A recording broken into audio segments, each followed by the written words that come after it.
新生富士初のレースウィークがやってきました。新たなる歴史の幕開け、スーパー GT 第2戦を富士スピードウェイからお送りします。解説は鈴木圭一さんと梅原康之さんのお二人です。圭一さん、梅原さん、どうぞよろしくお願いします。よろしくお願いします。それにしても圭一さん、本当に素晴らしいサーキットに生まれ変わりましたね。いや本当に素晴らしいサーキットですよね。特にテクニカルコースも増えたし、もう本当に世界に誇れるサーキットになりましたよね。梅原さんは実際ご覧になっていかがですか。そうですね、旧富士のコースをねレイアウト生かしながら、全く新しいコースになったんですけれども、さすがやっぱり F1 サーキットを手掛けるねティルケさんのデザインだけあって、このスーパー GT ではねかなり面白いレースが期待できると思います。そして今回はゲストとしましてグランツーリスモシリーズの生みの親、山内和則さんをお招きしました。山内さん、どうぞよろしくお願いします。よろしくお願いします。実際グランツーリスモではですね、GT カーの走行シーンなども、取り入れて、デザインされているとか設計されているというふうに伺っているんですが。そうですね、GT500、GT300 のですね走行データを、解析しながら、ゲームを作ってます。それから実際の GT のドライバーがアドバイザーとして加わっているというふうにも伺ってますけど。そうですね、本山選手や道上選手、開発の過程でね何度か、テストプレーヤーとして参加していただいて、フィードバックをかけてもらってます。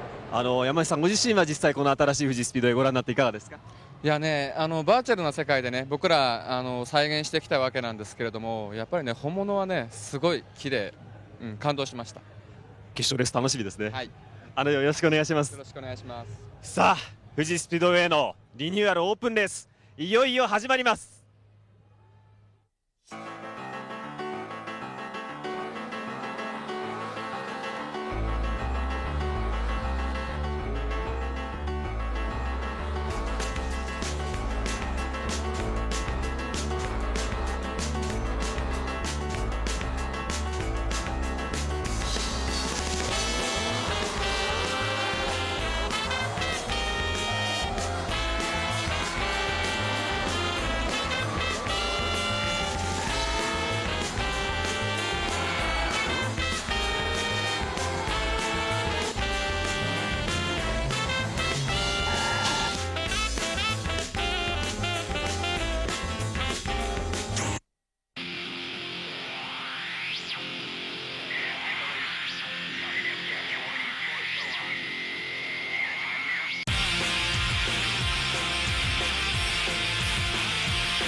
2005オートバックススーパー GT 第2戦富士 GT500 キロレースの模様を富士スピードウェイから生中継でお送りします。さあそれではここでスターティンググリッドをご紹介してまいりましょう。ポールポジションはカーナンバー38番ゼントセルモスープラが奪いました。スタートドライバーは立川裕二が務めます。そしてモチュールピットワーク Z、 こちらはミハイル・クルムがスタートドライバー。エストウルトラフロースープラが3番グリッドから、こちら失礼しました、ごめんなさい。エストウルトラフロースプラが2番グリッドですね。脇坂11です。3番グリッドにモチュールピットワーク Z、 ミハイル・クルムがスタートドライバーです。そして ART-ANSX がラルフ・ファーマンがスタートドライバー4番手。そしてダイナシティトムスープラ5番手。それからこれ37号車が5番手で36号車の方が6番手スタートになります。イエローハット YMS スープラが7番手スタート。そしてカルソニックインパル Z が8番手スタート。そしてエプソン NSX が9番手、デンソーサードスープラが10番手スタートになります。そしてチャンピオンマシンザナビーニスモ Z は11番手スタート。以下バンダイスープラ、そして G ゾックスハセミ Z、 エクリプスアドバンスープラ前回の覇者は14番手スタート。レイブリック NSX、 高田ドーム NSX というふうに続いていきます。マクラーレン、そしてフェラーリ、そしてランボルギーニとスーパーカーが後方に並びます。一方 GT300 クラスですけれども、エブロ、エムテック、NSX、黒沢春樹がスタートドライバーを務めます。ポールポジションからのスタート。そしてドリームキューズアドバン Z、 星野一樹がスタートドライバー2番手スタートです。ディレクシブアドバン 320R3 番手スタート。そして ARTA オートバックスガライアは新田森夫がスタートドライバー4番手スタートになります。マッハ号フェラーリダンロップは三船号がスタートドライバー。今回バンバタクにチームメイトが変わっています。レクリス MRS は6番手スタート。以下ウィルコムアドバン、BMAC350R、 そして GPH フェラーリダンロップ、さらにはアペックセラ MRS、 そしてアメミヤアスパラドリンク RX7 以下ご覧のように続いています。スターティンググリッドはこのようになっています。さあケイさん、こういった今スタートグリッドになっているんですけれども、各チームのそのスタートドライバー、まず順当なところという感じですかね。前回ミハイル・クルム選手ではなくて柳田選手で出た、Z の方も今回はミハイル・クルム選手がスタートということですから、500キロ長丁場ですから、とにかく生き残らなければというところかもしれませんですね。そして梅原さん、300クラスの方なんですけれども、黒沢春樹と星野一樹がフロントローからスタートするということでですね、2世ドライバー対決ですね、という部分もありまして、この辺もちょっと面白いですよね。中島さん、ジローさん、300クラスのですね、ポールポジション黒沢選手にちょっと聞いてみたいと思います。よろしくお願いします。今日の朝の段階でもかなりいいタイム出てましたね。そうですね、仕上がりはいいんでね、決勝に向けていいスタートは切れると思います。初の新生富士500キロ、いろいろなドラマあると思いますけども、頑張ってください。そうです、初めてね、富士なんで、やっぱりすごく記録にも残るしね、自分のいい思い出、これから富士で走るときにね、いい思い出にもしたいし、そのためにもレース頑張りたいですね。どうも。はい、ありがとうございます。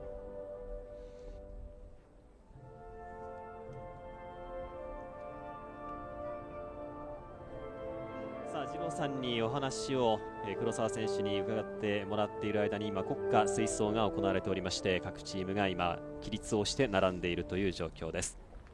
どうもありがとうございました。ご着席くださいませ。さあ国歌吹奏が終わりまして、この後開会宣言が行われるということになると思います。非常にいいお天気になりました今日のこの富士スピードウェイ、新生富士スピードウェイのオープニングレースにふさわしい快晴日本晴れということになっています。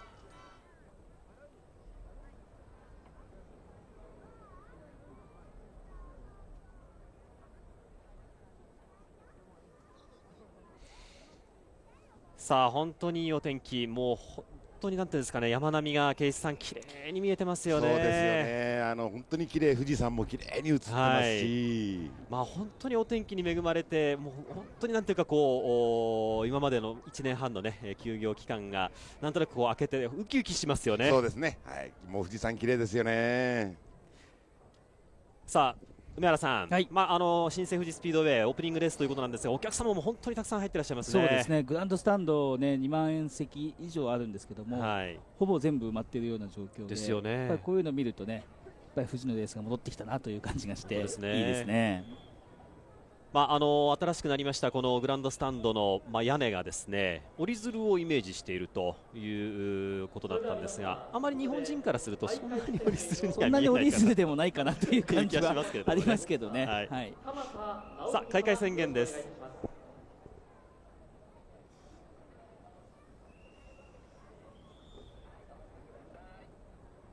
ただいまより2005年オートバックススーパー GT 第2戦を開幕宣言いたしま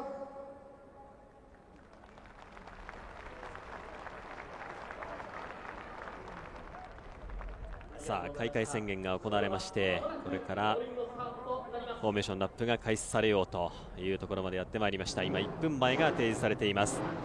1周 4.563km に変わりました新生富士スピードウェイ、このコースを110ラップで争います。非常に長丁場の500キロレース、2年ぶりにこの GT で500キロレースが行われるということになります。果たしてどんなレース展開になりますか。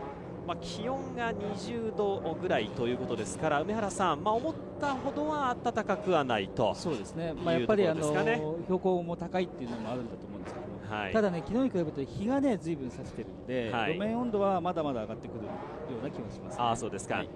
今時刻が1時44分ですから、これ2時ぐらいが一番気温、路面温度は上がってきますかね。ですからもう少し上がってくるかもしれません。さあ今フォーメーションラップ、ローリングラップが始まりました。1周のこのローリングラップを終えて何事もなければそのままスタートということになってまいります。さあまずはゆっくりと各マシンがグリッドを離れまして、右に左にウェービングをしながらタイヤを温め始めます。この1コーナーも今までで一昨年までの姿とは変わっています。かなり鋭角的になってまいりました。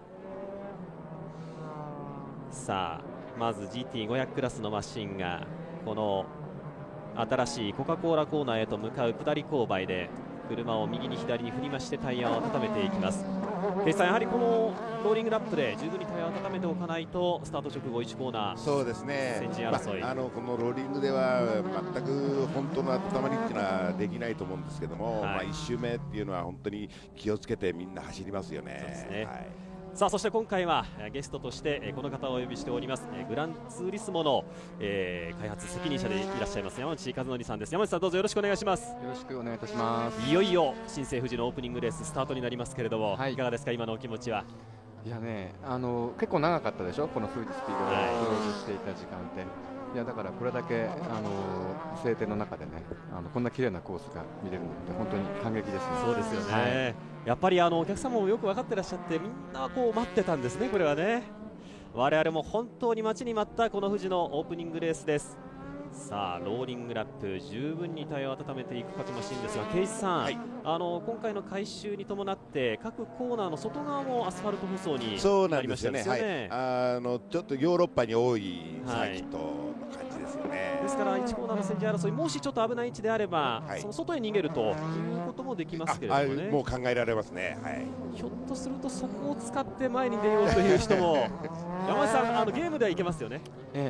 結構使えちゃうんでね、そのあたりが今日どうなるのかって結構楽しみなんですね。さあ、果たしてまずこの1周目のね、1コーナーがどうなるかというのに注目をしていきたいと思います。さあ、まずはこの新しくなりましたローリングラップですけれども、ダンロップコーナーを立ち上がって13コーナーを回ります。そしてこのネッツコーナー、ここですね、ケイさん、ポイントはこのネッツコーナーが奥に行くにつれて、カーブがきつくなるという複合コーナーで、しかもここからですね、ネッツコーナー。そうですね。しかもこのネッツコーナーの立ち上がりから最終のパナソニックコーナーに向けて、この切り返しの部分でかなり路面がうねってますよね。そうなんですよね。難しいコーナーですよ、ここは。非常に難しいコーナーです。そしてこちら最終のパナソニックコーナーに入ってまいります。以前の富士の超高速の最終コーナーから変わりまして、比較的低速のこの最終コーナーに変わりました。さあ、セーフティーカーがこのままピットロードに入れば110ラップの長丁場、いよいよスタートということになります。ポールポジションを奪いましたゼント・セルモスープラを先頭にゆっくりとした隊列、どうでしょう、セーフティーカーピットロードにそのまま入りますかどうか。後方の隊列が整っていなければもう1周ということもありえます。さあ、かなりゆっくりとしたローリングラップ、果たしてセーフティーカーがこのまま入りましてスタートが切られますか。フロントローには2台のスープラ、ゼント・セルモスープラとエスト・ウルトラフロースープラ。さあ、そして入りましたセーフティーカー、これからいよいよスタートになります。ポールポジションの立川裕二がコントロールをしています。かなりペースを抑えながらゆっくりとコントロールラインに向かっていきます。そのちょっと後方には木坂11のエスト・ウルトラフロースープラ。さあ、間もなくスタートが切られようとしています。果たしてどんなスタートになるのか。さあ、スピードが一気に上がっていった。今グリーンに変わってスタートが切られました。立川、素晴らしいスタートダッシュ。そしてミハエル・クルムもまずわずか、いやしかしその前には木坂11が入っていった。まずは1コーナーを立川が制して回っていきます。後ろの脇坂11に対してわずかに差を広げて1コーナーを立ち上がってまいりました。2番手が脇坂、3番手がミハエル・クルム、そして4番手にこれは37号車の片岡達也か、片岡達也がいいスタートを決めていったようです。さらにはその後方に伊藤大輔のオートバックス NSX がつけていますが、土屋武史がちょっと出遅れた感じですかね。しかし一番うまかったのはケイさん、立川が素晴らしいスタート。素晴らしいスタートしましたよね。この時点でもうあれだけ離れてますからね。さあ、そしてミハエル・クルムが狙っています。ミハエル・クルムが脇坂11の後方ぴったりついていく。あと NSX が前出てますね。NSX、伊藤大輔ですね。いや、ラルフ・ファーマンですね。ラルフ・ファーマンが前に出ていきました。さあ、これでラルフ・ファーマンが4番手に上がってまいりました。片岡をかわして前に出ていきました。今シーズンから日本のレースに復帰してまいりました元 F1 ドライバーラルフ・ファーマン、スタートダッシュやっぱりうまかった。これで4番手に上がってきました。 NSX かなり苦戦かと思われたんですけれども、現在オープニングラップでは4番手。さあ、そしてこの後半のセクションリニューアル新しくなりましたネッツコーナー、さらにはパナソニックコーナーを立ち上がってまもなくオープニングラップを終了しようという先頭グループです。後方集団も特に大きな混乱はないですか。今ないですね。カルソニックインパル Z とちょっと今イエローハットのスープラと絡みそうになりましたが、ここは大丈夫。さあこれ本山君がもうどんどん上がってきてますよ。本当ですね、本山のザナビーニスモ Z がポジション上げてくるか。しかし Z 同士の戦いに今メインストレートでなっています。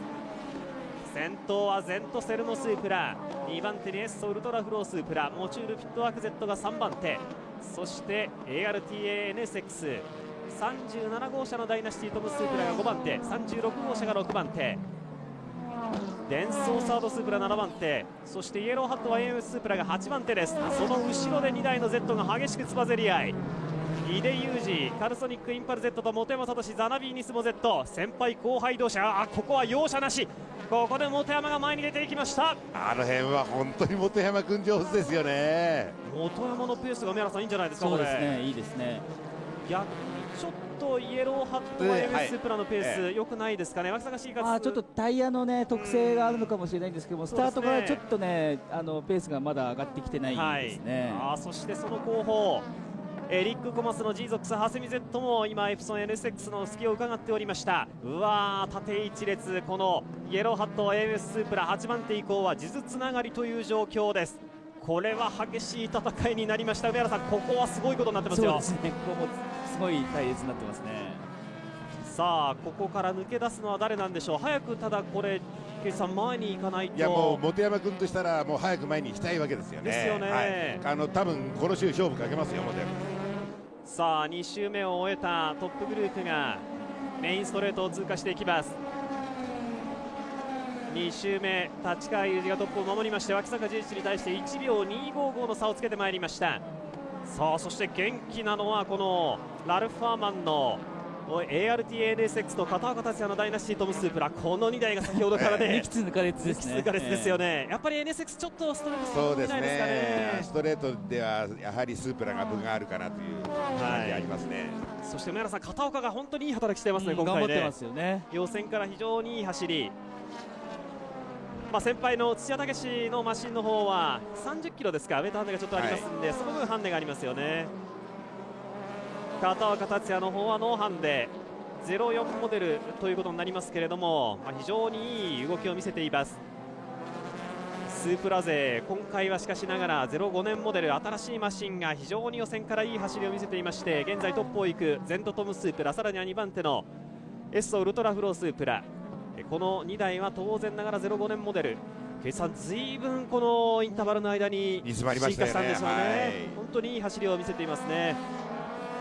ただやはりその信頼性という部分がまだちょっと不安があるかなと。不安というよりどこでどうなるのかなっていうのがまだ500キロを走り切ったことがありませんから、その辺でどうなってくるのかなっていうのは、今回これレースで楽しみに見させてもらいたいですね。そしてここでいったここで前にいった本山、ようやく脇坂重和をかわしていきました。パナソニックコーナーの飛び込みでしたよ今。もうあそこインから行きましたよ。そして後ろから3台4台のマシンが一気にイエローハットスープラに襲いかかりますが、ただストレートスピードはイエローハットスープラ伸びていく。ただね、今イエローハットは最終コーナー失敗してますから、ストレート伸びないんですよね。そうですか。しかしやはりその後が伸びるかスープラ。ここで井出裕二入った。そしてエリック・コマスも続いていく。2台に次々とかわされて、さらにはロッテラーも行くか。バンダイも行った。さあそしてその後ろバンダイスープラも行きます。服部君ちょっとおかしいですねこれ車が。重和ですね。ちょっとペースがあまりにも上がらないですよね。さっき多分本山君と接触してるんですよね。なるほど、何かダメージを受けたかもしれませんね。確かにちょっと今の動きも苦しくなってます。そして後ろからこれは高田ドームも来てますし、もうどんどんこうイエローハットスープラにくっついてしまっている状態ですね。レイブリックと高田ドームが2台 NSX 来てますね。マシンのダメージがあまり大きくなければいいんですが、脇坂重和ちょっと苦しい走りになっています。あと逆にだからザナビーの方も1台コースアウトしているのはこれは52番のセリカですね。プロジェクトミュー太陽石油組む方セリカ、平中克之がスタートドライバー。武井選手がね、若い衆に頑張ってもらいますよと言ってたんですが、スピンですね。1コーナーでスピンですか。これグラベルにちょっと捕まってしまってるんですよね。後方二輪が出てしまって、これ自力だとちょっと出れないですね。ちょっと危ない位置、でももう縁石の向こう側ですから、特に大丈夫という状況ですかね。さあそして GT300 クラスの方ですが、エブロ M テック NSX がまず順当にトップに立ちまして、かなり後方リードを広げていますね。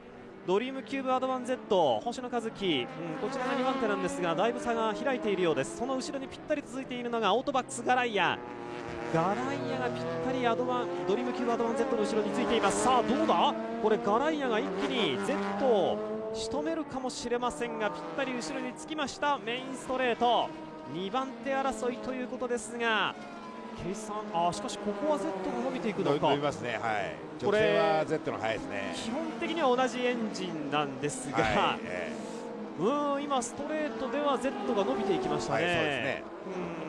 この辺どうなんでしょう。ただガライアはおそらくコーナーではかなりペースは速いと思いますから、この後またぴったり後ろについてくるでしょう。ちょっと300はトップと2位の差が開いてしまいましたね。やはり M テックの車の仕上がり方っていうのがすごくいいんでしょうね。M テックが先ほど4周目のラップタイムが1分41秒737、2番手のドリームキューブ Z は1分43秒台中盤ですから、1周2秒近く違いますね。これはもうどんどん差が広がっていきますね。4ラップで6秒開いてますからね。300クラスのまずこのエブロ M テック NSX が逃げていって、その後方で激しく2番手以降が争われるということだと思います。さあ GT500 クラスの方に戻りましょう。先頭のゼントセルモスープラ、相変わらず快調なラップタイム1分35秒466というタイムを先ほどの周回記録しています。ここまでのファーストテストラップということになります。脇坂重士との差が1秒554、じわっと広がっていってますね。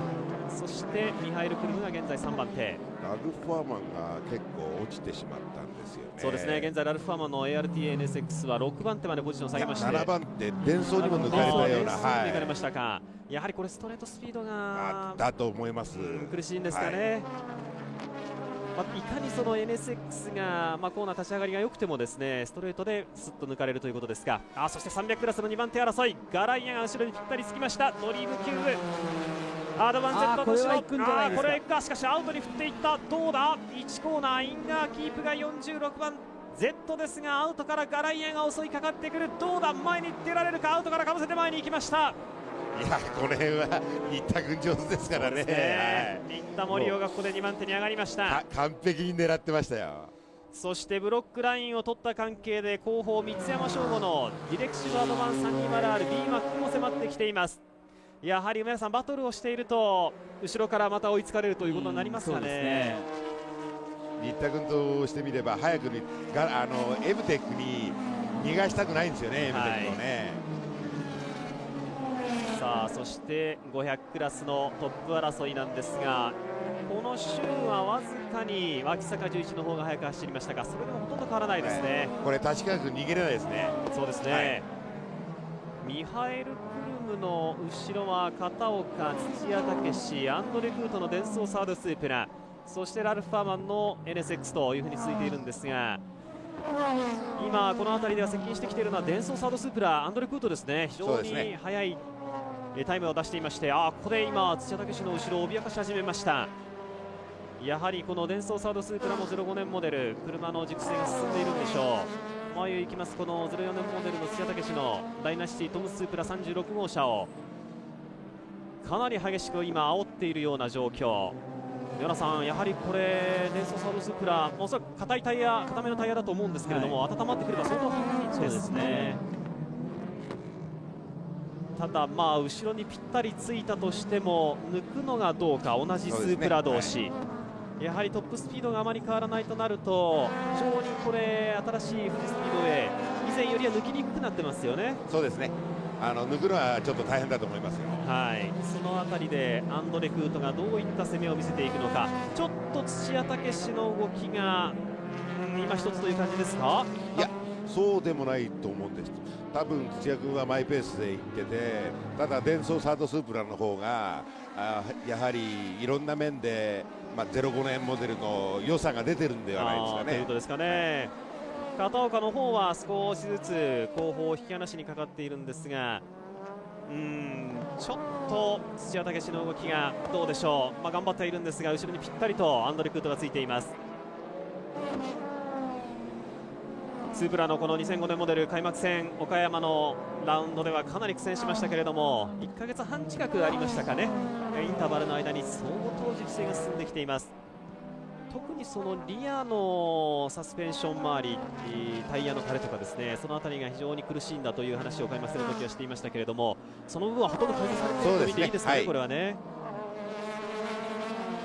今シーズンからより、かなり積極的な新開発というんですかね、もうフォーミュラに近いような、改造といいますか改良してまいりましたこのスープラですけれども、ようやくこの第2戦に参りまして熟成進んでまいりました。さあ山内さん、ここまで今序盤戦なんですけれども、まずは順当に立川、脇坂、このスープラ勢が逃げていくという展開になってますが、いかがですか、ご覧になっていて。そうですね、ただ Z がね結構いい位置にモチュールピットワークつけてますよね、ですから最初のピットインが終わってからどうなるのかなっていうのはちょっと楽しみですけどね。そうですね、やはりピット作業というのがこの GT では重要になってきますから、そこまでになるべく離されないでということなんでしょうね、ZGA としてはね。さあ早くも GT500 のトップグループは300クラスのマシンをかき分けながらということになりました。1475メートル、常設サーキットとしましては世界一長いこのストレート富士スピードウェイ、ここでケイスさん抜ければ一番いいですよね。そうですね、もうあとはこの300を利用してどう抜くかですよね。そういうことですよね、ただ300クラスのマシンに500クラスが追いつく場所がですね、例えばネッツコーナーの手前あたりだとかなり苦しいでしょうね。後半のテクニカルなセクションで遅い車を抜いていくのはかなり難しい作業になると思います。周回数はトップグループ9周目、まもなく9周を終えようというところまでやってきています。先頭ゼントセルモスープラ変わりません。後ろのエストウルトラフロースープラに対して2秒518ですか。またここで差を広げてまいりました立川雄二、一気に逃げていこうという作戦かもしれません。そしてその後ろ脇坂11エストウルトラフロースープラ、ミハイル・クルム、モチュール・ピットワーク Z、 そして37、36のダイナシティトムスープラがついていまして、アンドレ・クートがぴったりその前を行きます土屋武史の後ろについています。 ART-ANSX が現在7番手、ザナミーリスモ Z、 本山は8番手まで上がってきていますが、カルソニック・インカル Z が9番手、 G ゾックスハセミ Z も10番手と Z が3台、8、9、10番手に並んでますね。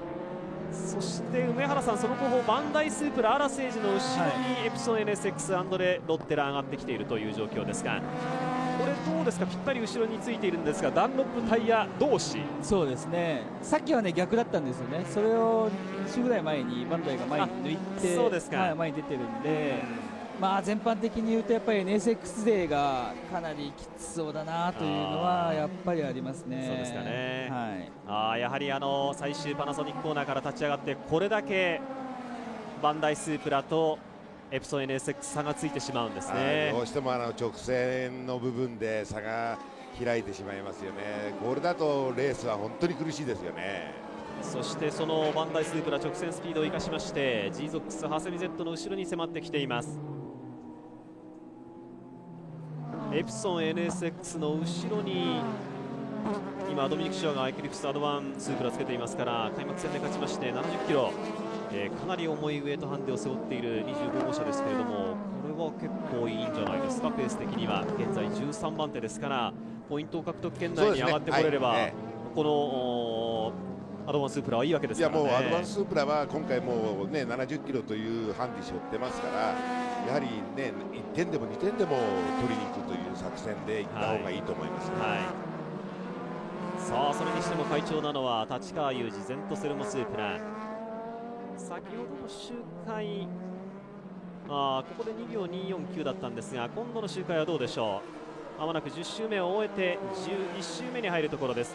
110周の長丁場500キロのレース、もちろん2回のピット作業が500クラスは絶対必要になります。まだねこれから100周ありますからね、2秒709、先頭と2番手の間がまた広がりました。これ先頭の2台っていうのはゼントセルモがミディアムですよね、タイヤ。そうですね、ゼントセルモスープラはでもエッソの方がどちらかというと硬めということですよね。ですから、もしかするとこのスティントの後半でラップタイムが逆転する可能性もありますよね。ということもありますかね。ということは今この前半の状況ではゼントの方がいいけれども、スティントの後半ではということも考えられますが、そのタレとかグリップダウンという部分がどの程度なのかというのが全くまだわからないですからね。そうですね。まだまだ序盤スタートしたばかりですから、まだタイヤが垂れてくるのっていうのは15周ぐらいから始まりますから、その辺からどうなるかですよね。かつての富士スピードウェイは非常にバンピーな印象がありましたけれども、舗装もすべてやり直されて非常にスムーズになっているみたいですね。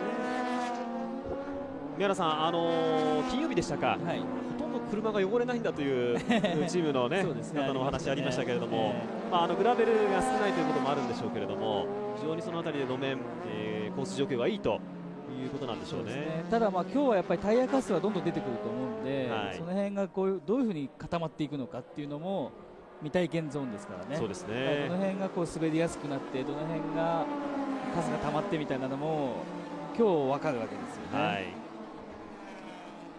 さあ立川雄二がパッシングをしながら300クラスのマシンをかき分けていきます。中島さん、はい、ジロさん、路面の話なんですけどもね、やはり単純にその新しい路面で、すごくフラットなサーフェイスなんですけども、単純にそのタールの油分が抜けるのと同時にですね、やっぱ走行していけば走行していこうとですね、石粒の間に入ったピッチがですね、むしり取られるというか、その石と石の間が隙間ができてくるとなると、その後なおさらこの路面がですね、ビューが高まってくるという形で、タイヤメーカー等はですね、今に全て合ってしまうと、将来的にその路面が変わったときに、今のタイヤに使えないとか、いろいろと難しい面があって、まだ路面が開発されるというような表現しますけど、それがどんどん進んでいくというふうに言ってましたね。そうですか。となると後半になるともっとグリップが上がってくると可能性ありますよね。いうことはありますかね。さあそしてアンドレ・クートのペースがいいですよ。すでに津屋武史をかわして振り切っていまして、片岡達也のダイナシティトム・スープラの後ろにぴったりとついています。宮原さん、これおそらくはデンソーサードスープラの方がかなり硬いタイヤで、このダイナシティトム・スープラの方が柔らかいタイヤだと思うんですが、どんどんアンドレ・クート追いついてますよね。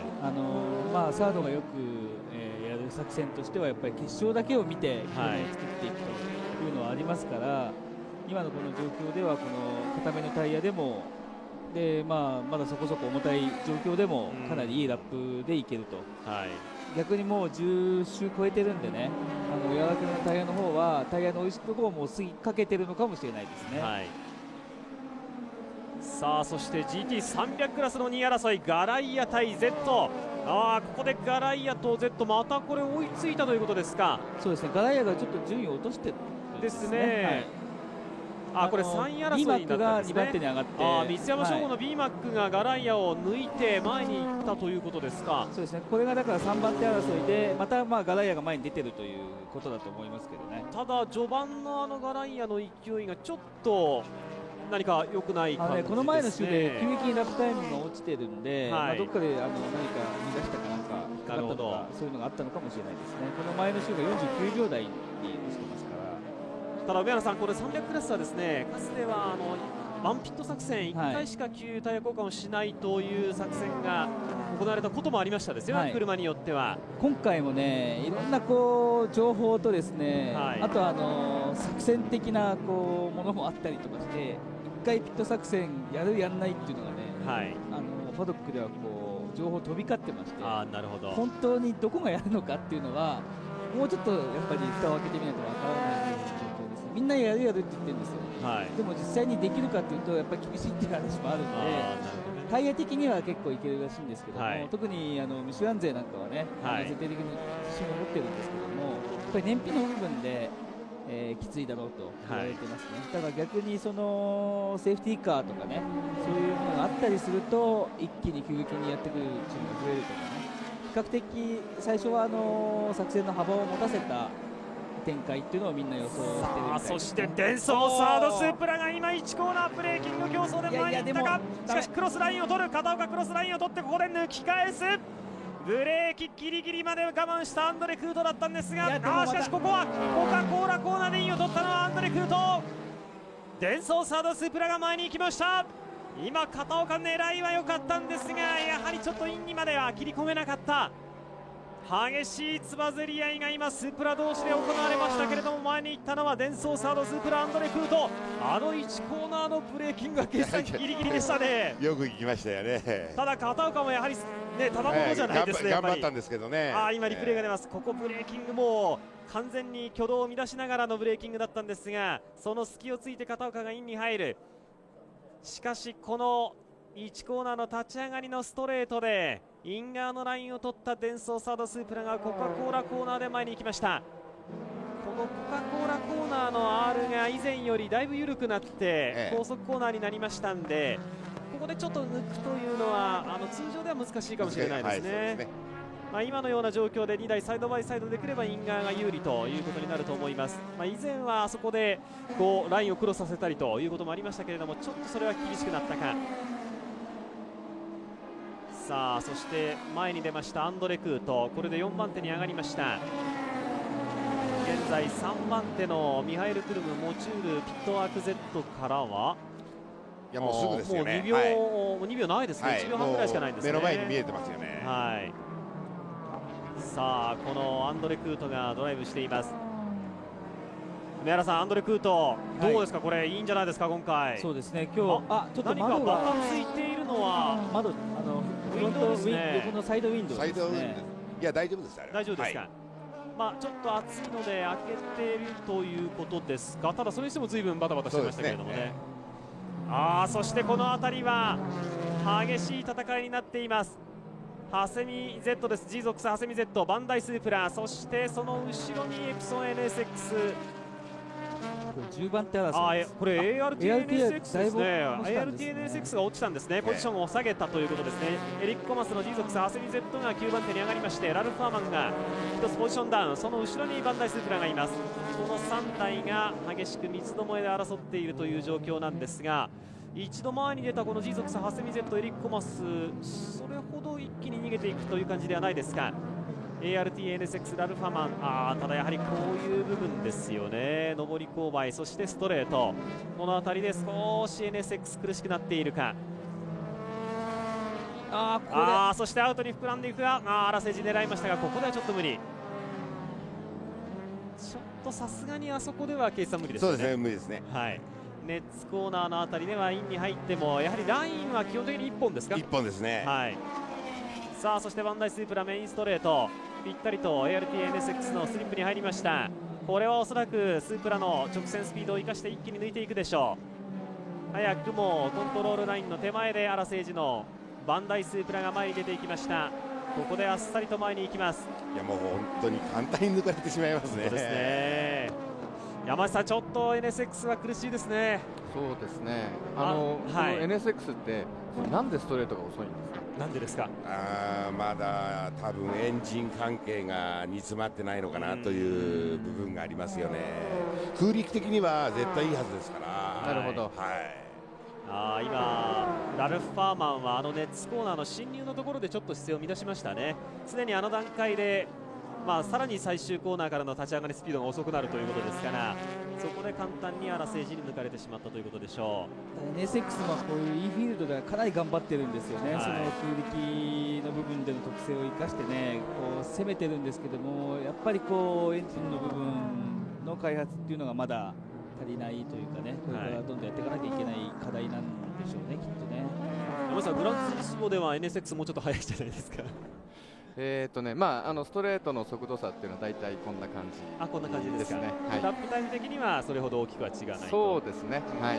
やはりいろんなデータを事前に各チームからもらったりもするわけですよね。いただいてそれに合わせて作ってますけれども。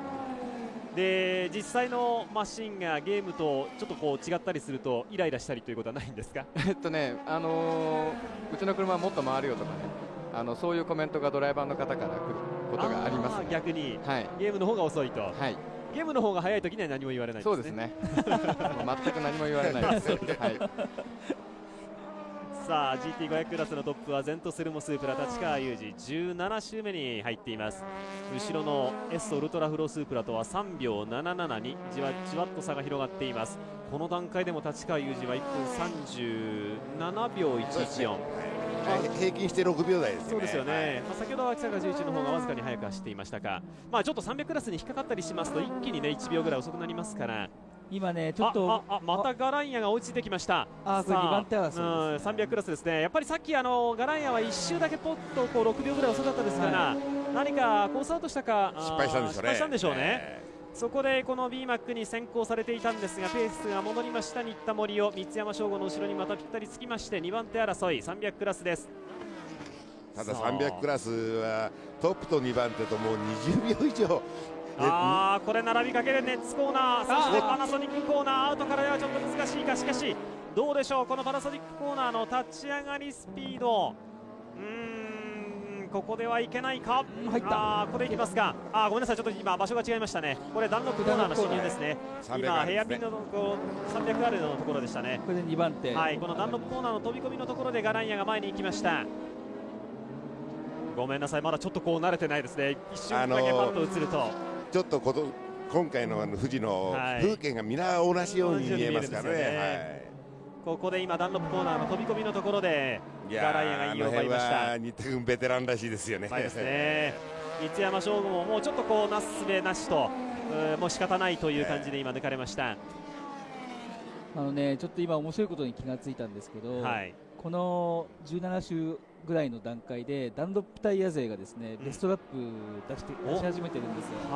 これはもう32番のエプソンもイエローハットも、あとこの前の週バンダイもそうだったんですけども、ここら辺まで来てベストタイムが出てくるタイヤなんですね。なんでこの後もうちょっと順位を上げてきたりラップタイム刻んできたりする可能性はありますね。さあそして GT500 クラスの3番手争い、やっぱりアンドレ・クートのペースが速い。どんどん前を詰めてきています。もう1秒切っています。ミハエル・クルムの後方にアンドレ・クートのデンソーサードスープラ。これは梅原さん、このままいくと05スープラが1、2、3を取るということになりますよ。ちょっと Z もなんか挙動が辛そうな風に見えますね。そうなんですよね。今回は Z がどうも今一つこの富士スピードウェイでセッティングが決まらないというか、かなりレスダウンホースにしている感じはしますけれどもね。その影響も多分大きいんだと思うんですけれども、ストレートスピードを稼ぐためにおそらくはかなりダウンフォースを減らしている Z 陣営なんですが、それでもやっぱりスープラが速い。もちろんそのコーチの NA の、その特例というか、救済がありますんで、その部分もあるとは思うんですけれども、ただクルームもね、このラップが今ベストラップだったんですよね。ベストタイム。本当ですね、自己ベストですね。35秒7。ただクートの方が35秒台を連発していまして、どんどんこう前を詰めてきます。一旦かなり追いついたんですが、ここでミハエル・クルムの方がちょっと今踏ん張っているという状況なんですが、どうでしょうね。ここで Z がもしこのデンソーサードスープラに抜かれるようなことがありますと、かなり Z としては苦しくなってきます。これはダイナシティトムスープラ36号車土屋武史だ。グラベルに完全に捕まりました。これ1コーナー。1コーナーですね。いやもったいないですね。いや後ろに誰かが迫っていたというほどでもなかったと思うんですが、いや珍しいですよこれ、武史君、こういう何か遅い車に引っかかりましたかね。300のね、車とっていう可能性はあると思うんですけども、ここで完全にグラベルに捕まりまして大きなロスになります、土屋武史。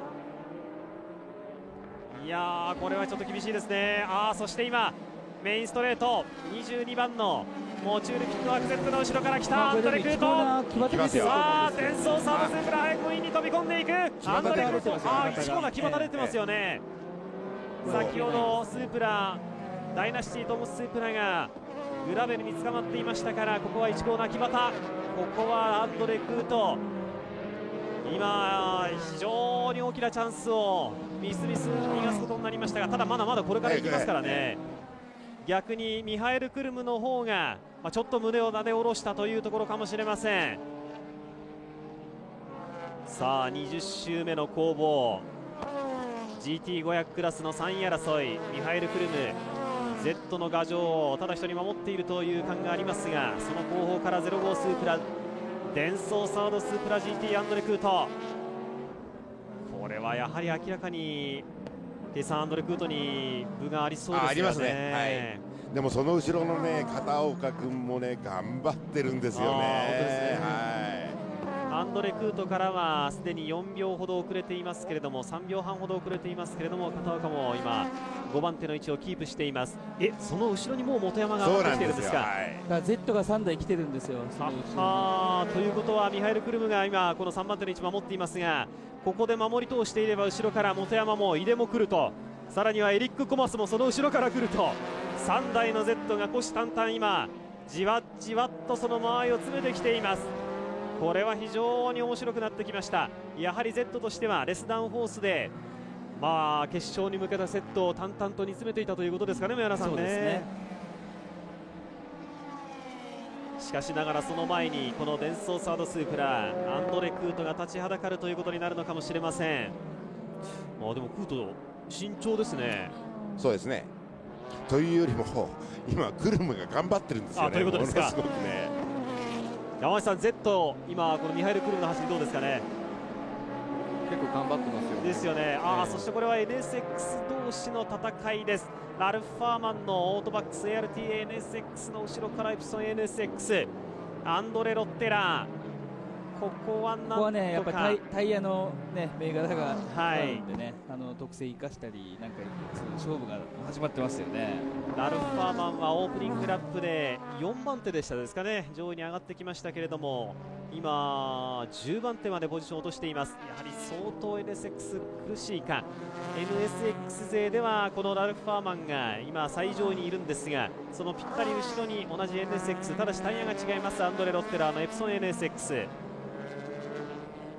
これは梅原さん、今のこの状況ではダンロップの方がそうですね、タイヤはいいと。スープラもそうなんですけども、はい、ここのやっぱり15周以降かなりいいタイムでずっとね周回できてるんで、はい、これはもう逆転する可能性は結構高いですよね。そうですか、はい、ラルフ・ファーマンも、37秒台をずっとキープして、遅い車がいても38秒台にとどめて頑張ってはいるんですが、いかんせんやっぱりスープラ勢が速くてですね、そして Z 勢も前に行ってしまったという状況ですね。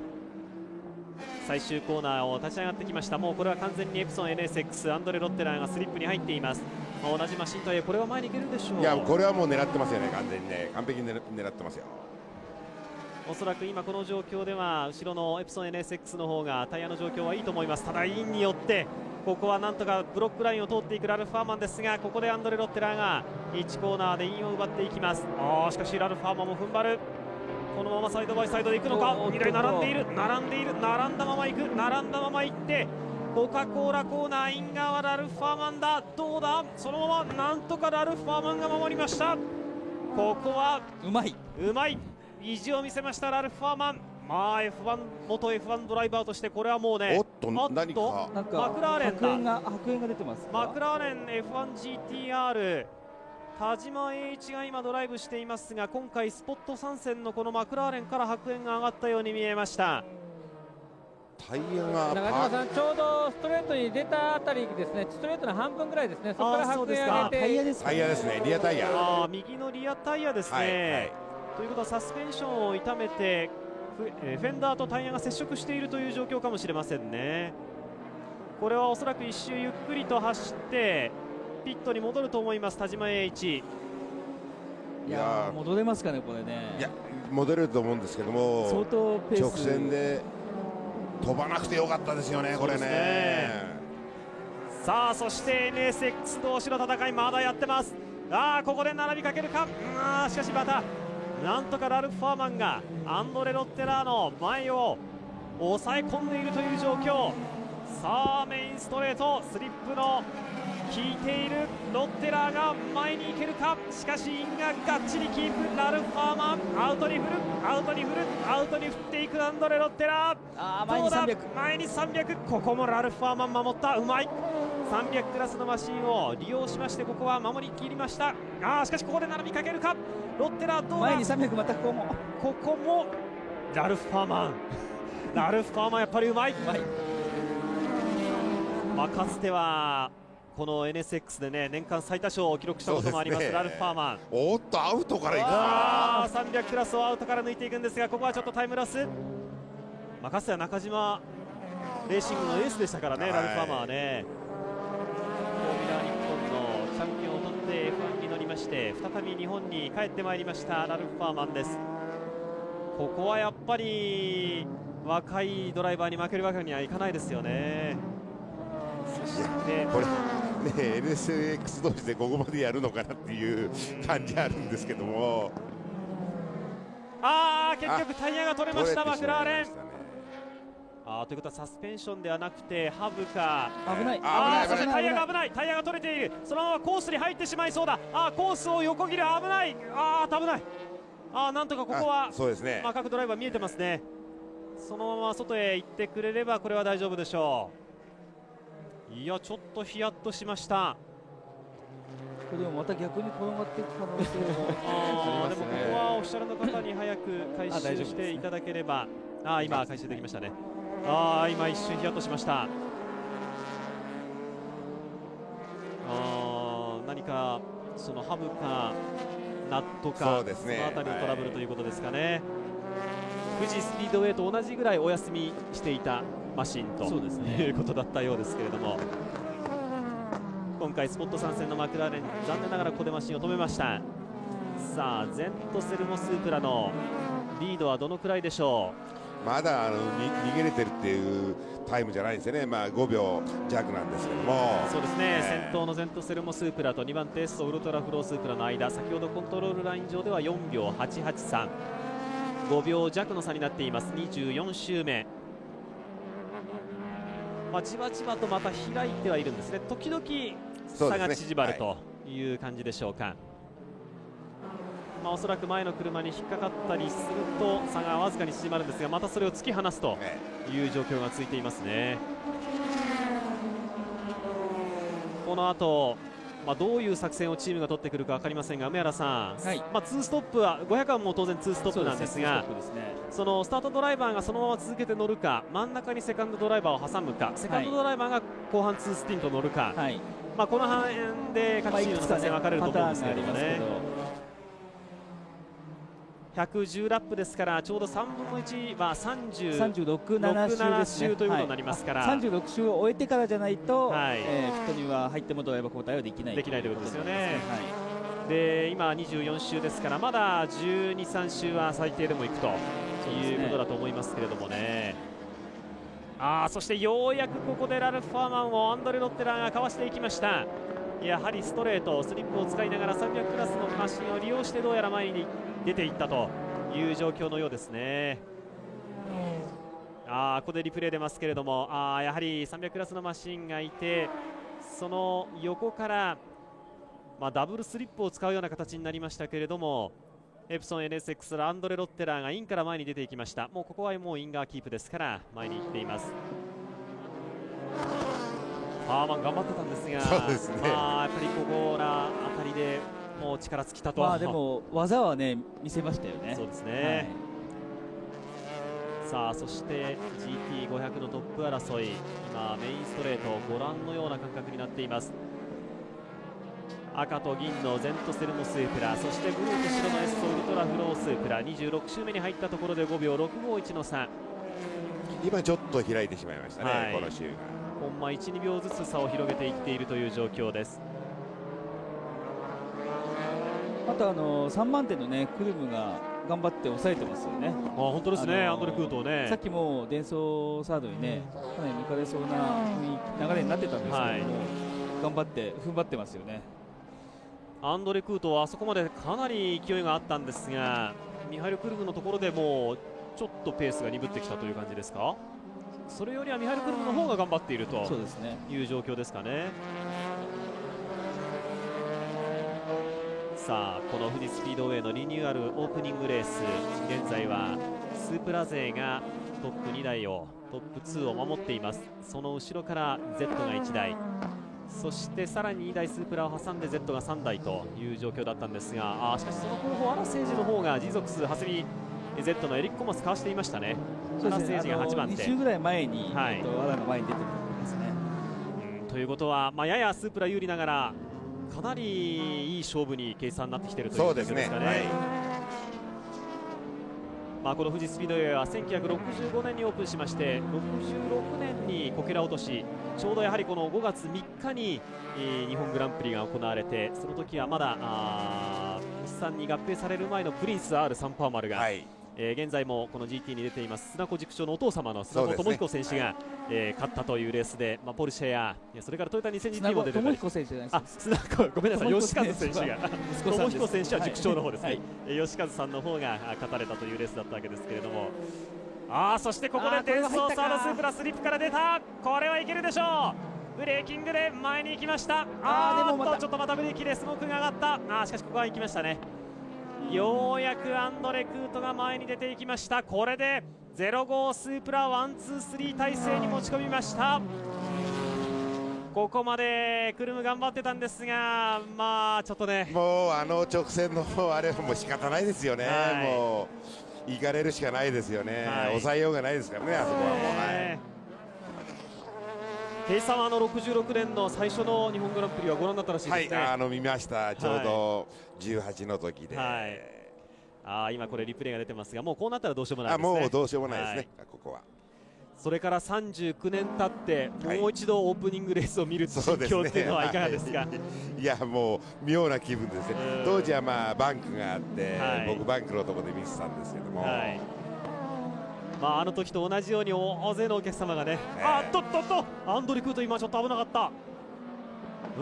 今縁石に乗り上げまして姿勢を乱しました。かなりタイムロスになったか。これはどうですか？もう一度スリップを使ってミハイル・クルムがありますよ、ここは。やはり後半のテクニカルセクション、一瞬でも気を抜くとこういうことになるんですね。しかしまだね、やはりストレートはスープラに分がありますね。一気にみるみる差を広げていきます。デンソーサードスープラ、こんなに差が広がるんですか？いや早いですね、直線は。これは Z はダウンフォース減らしたくなりますね。減らさないとやっぱりもう追いつけなくなっちゃいますよね。ということですよね。中島さん、はい、次郎さん、ピットの方なんですがね、ARTA の NSX ピットの準備をスタートしました。始めましたね。そうですか。ちょっと早す、なんかやっぱトラブルがなんかあるんですかね。トラブルがあるか、それともラルフ・ファーマンがもうワンスティント乗ってということかもしれませんね。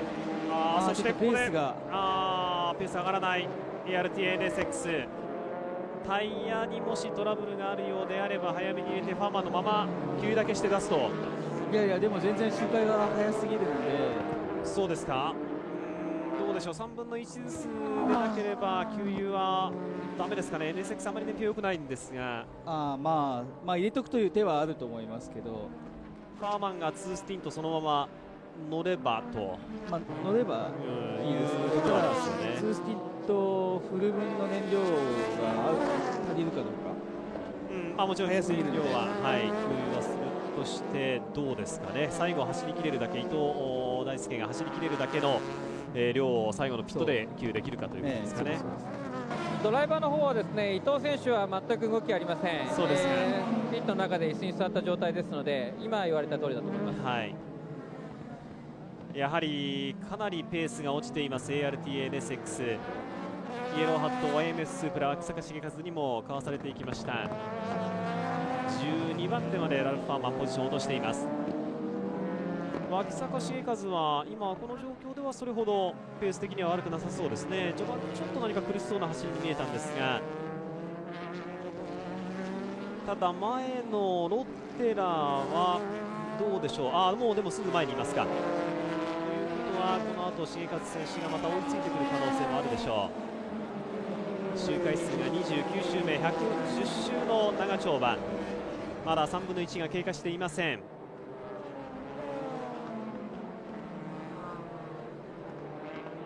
さあこのラルフ・ファーマンがどのくらいのタイミングでピットに戻ってくるのか、梅原さん、できれば3分の1まで行きたいですよね。そうですね、それがやっぱりそのセオリーというかね。はい、ピットサインではもうすでに P サインを出しましたからね。そうですか。ここで出します。ここで出すんですね。はい、ということはこの周回の次の周回で入ってくるということだろうと思います。ちょっと渋い表情は鈴木亜久里監督ですが、どうでしょうね、何かトラブルが重大なものでなければいいんですけれども、ただ、ここでずるずると順位を落としていくよりは早めに対処した方がいいということでしょうね、これはね、そういう判断なんでしょう。さあ新生富士、このダンロップコーナーから第13コーナー、そしてその先にあります非常に難所と言われているネッツコーナー、さらには最終のパナソニックコーナーへと上り勾配を上っていきますが、ここで300クラスに引っかかると、ああいう形でタイムロス。あれはでも最終コーナーの立ち上がり速度鈍りますから、ファーマンまたこれ追いついてくるかもしれませんが、ファーマンがここでピットに入りますかどうか。いや、まだ入らないですね。まだ入らないですね、もうワンラップ。ここでピットサインをおそらく確認するでしょう。先ほどからファーマンに対して今、ピットインしろという表示が出ているはずです。もちろん無線でこれは話は聞いているでしょうからね。さあちょっと苦しい走りになっているのがこの8番の ARTA NSX オートバックス NSX なんですが、さあ宮原さん、はい、今シーズンこのちょっと今前で何かお話を聞こうとすると前で土煙が上がったりしますけれども、GT も第2戦を迎えているわけでして、開幕戦が意外な展開といったらちょっと横浜勢の悲願の優勝ですね。失礼かもしれませんが、悲願の優勝がありまして、いつもだったらチャンピオンを争うチームが次々と姿を消していくというね、波乱の展開になりました。ニスモ陣営が、2台ともそうでしたね、そうでしたね。ポイントを獲得できなかった、本当に予想外の出来事でしたよね。それから au、それからエッソ、そしてデンソーもほとんどポイントは取れなかったということで、それがもうこの第2戦は一転しましたね。そうですね、本当に今の結果見て分かるのは、本当にスープラ勢、それも05型の最新型のスープラが速さを一気にね、前回の岡山は何だったんだろうっていうふうに思うぐらい速さを取り戻してますよね。圧倒的に速いですね。そしてここでようやくラルフ・ファーマンピットに入りました。ピットロード、このピットロードの導入の白線がすごく長いですよね。そうなんですよね。ですからかなり手前からああいう形でイン側に入っていかないと白線カットでペナルティーを取られるということになります。さあそしてここからはスピード制限があります。ゆっくりと自分のピットに向かいます。 ARTA-NSX、 果たしてトラブルが何なのか、タイヤ程度であればいいんですけれどもね。タイヤだと思うんですけどね。さあ待ち構えますピットクルー、もちろんドライバーは変わりません。ラルフ・ファーマンのまま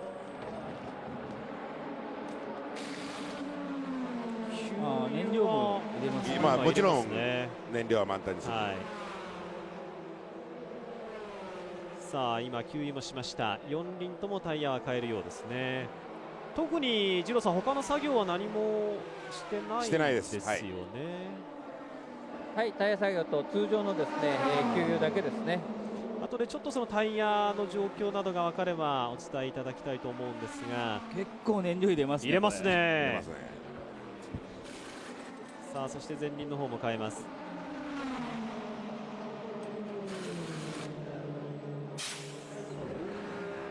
46秒8でストップウォッチが止まりました。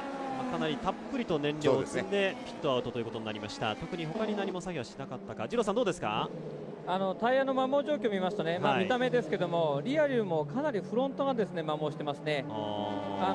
先ほどですね冒頭近くにその路面状況の話しましたけども、路面が開発されてきますとね、今度トラクションがですね良くなってプッシュアンダー傾向が出るということも報告されてますよね。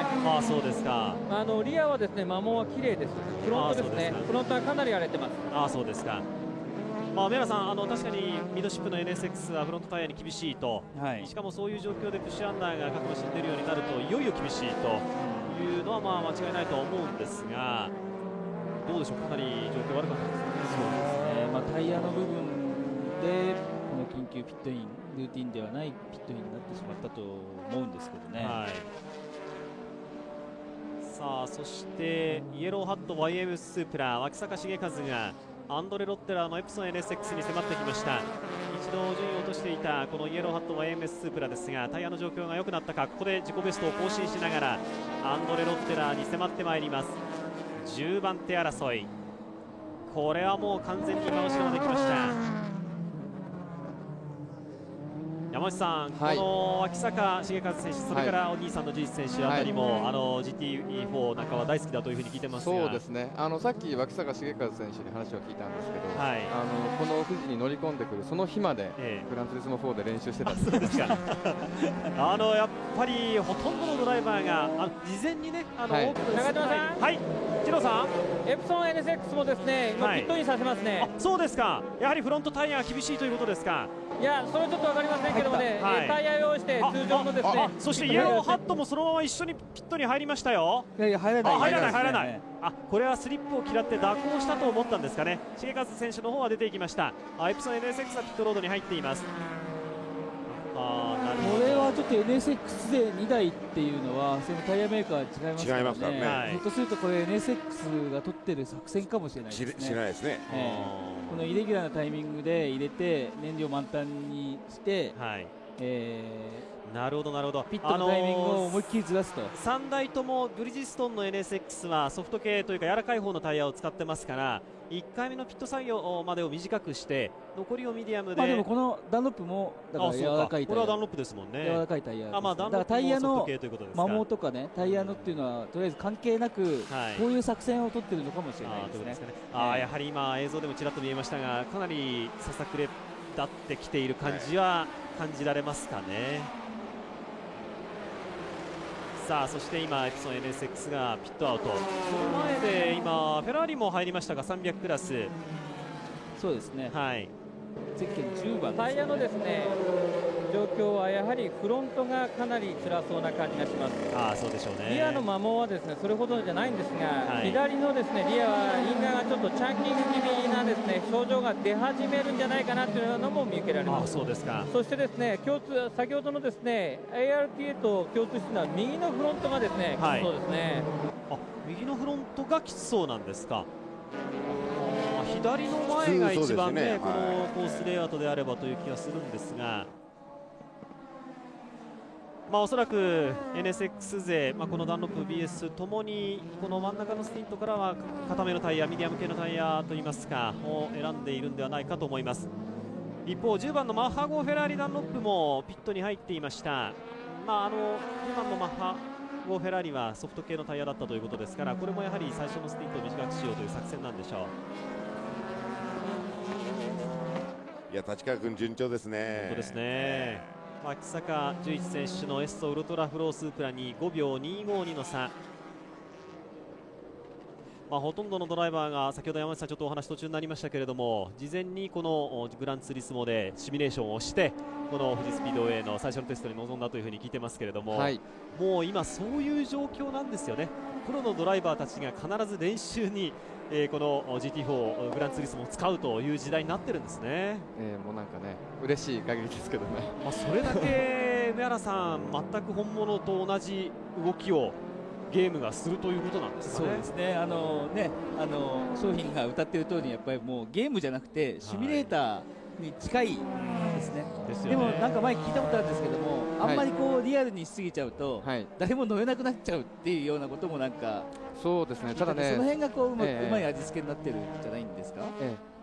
最近はですね、タイヤの性能の進化ってものすごいでしょ。だからある意味バーチャルな乗りやすさをもうリアルなタイヤが超えちゃってるところがあってですね、僕らの想像よりもずっとタイヤがグリップしてるんですね。ということは本当にそのソフトタイヤのグリップを再現してしまうと、すごく難しいドライビング難しいというかすごく簡単になっちゃう。簡単になってしまう。逆にもう本当にスーッとこうハンドルを切れば曲がっていってしまうということになるんですか。それぐらい今のタイヤってよくできてるんですね。いやでもゲームと現実とがどっちが速いとかどっちが簡単っていう世界に今なってるんですね。中島さん、はい、次郎さん、今度はですね、高田ですね、高田 NSX がもう上位を始めました。そうですか。やはり NSX はこの状況最初からある程度は予想していたのかもしれませんね。そのためにも、ソフトタイヤを選んで、とにかく、予選の順位をなるべく上げておいて早めにピットに入ろうということなんでしょう。そしてレイブリックもですね、もう準備を始めますね。わかりました。 NSX 勢はとにかく4台とも早めに1回目のピット作業を終えるという作戦のようです。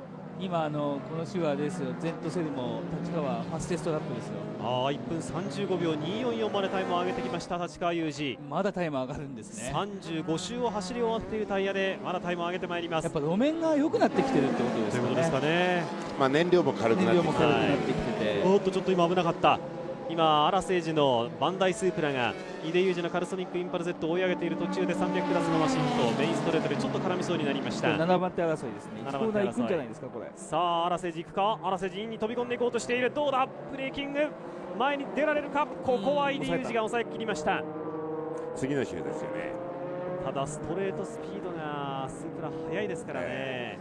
荒瀬治としてはもうここはとにかく後ろにぴったりついていって次のストレートで抜けばいいというふうに考えているかもしれませんね。荒瀬治選手は山内さん、ただゲームはほとんどやらないということで、たまたまこの間一緒にルマン24時間をゲームしてもらったことがあるんですけども、あそこで初めてやったというふうに言ってましたけどもね。中島さん、はい、高田が入りました。そうですか。 NSX 高田ドームも入りました。高田ドームのフロントタイヤもちょっと見ていただけるのであれば見ていただきたいと思うんですが、基本的には皆さん同じでしょうね、これはね、状況はね。傾向としてはね。さあ荒瀬治、井出裕二の後ろにぴったり迫りました。おそらくゲームではこの富士スピードウェイは走っていないと思うんですが、なんかね、荒選手はルマンをね、グランプリセスの方で走ったそうなんですけど、やっぱり本物の方が簡単だって言ってましたね。本当ですか。本物の方が簡単だと言われると、ゲームでものすごいタイムを出すファンの皆さんの方が荒瀬治より速いということになりますけどもね。さあ荒瀬治、ちょっと今300クラスの間が1台間に入りましたが、どうでしょう、ここはうまく井出裕二が300のマシンを使っていったということかもしれませんね。中島さん、タチさんどうぞ。ピットタッチですけど、はい、お願いします。トヨタ勢はですね、大体、近々ピットイン全車するようですね。そうですか。ちなみにトムスはですね、あと2周でピットインするそうです。そうですか。ということはドライバーが変わる場合もあると。その予定だそうです。わかりました。ありがとうございます。さあ36周目を走り終えましたから、これで3分の1が経過。今 Z で G ゾックスが入りました。はい、G ゾックス長谷見 Z が入りました。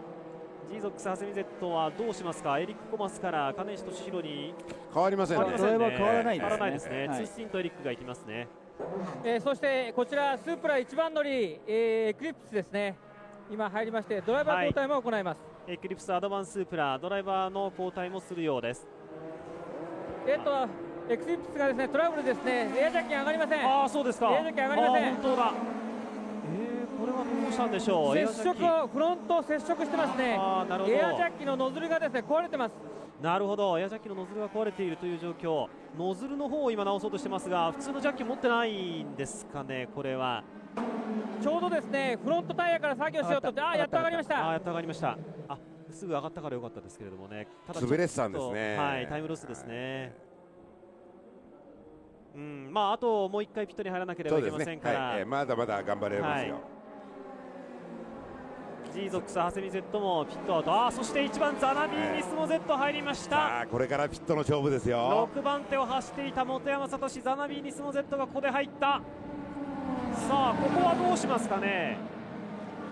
これライアンに変わるかどうか。さらにカルソニックインパル Z もここで入ります。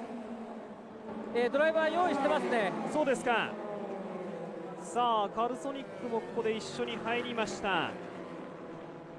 どうしますか。本山ドライバーは変わりますね。リチャード・ライアンに変わりました。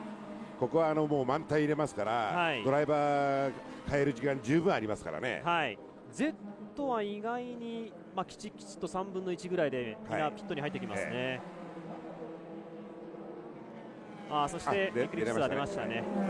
ちょっとそのジャッキがエアジャッキは上がらなくて時間をロスしましたけれどもコースには復帰しています。そのエクリプスなんですが、新しいバイパスを取り付けてですね、ボンネットの外側に出て、ダイナシティトム・スープラ、片岡がなんとここでコースアウト。しかし今なんとか戻れました。ダンロップコーナーのスキーン、なんかちょっと左の後ろが下がってないですか。おかしい。大丈夫大丈夫ですね。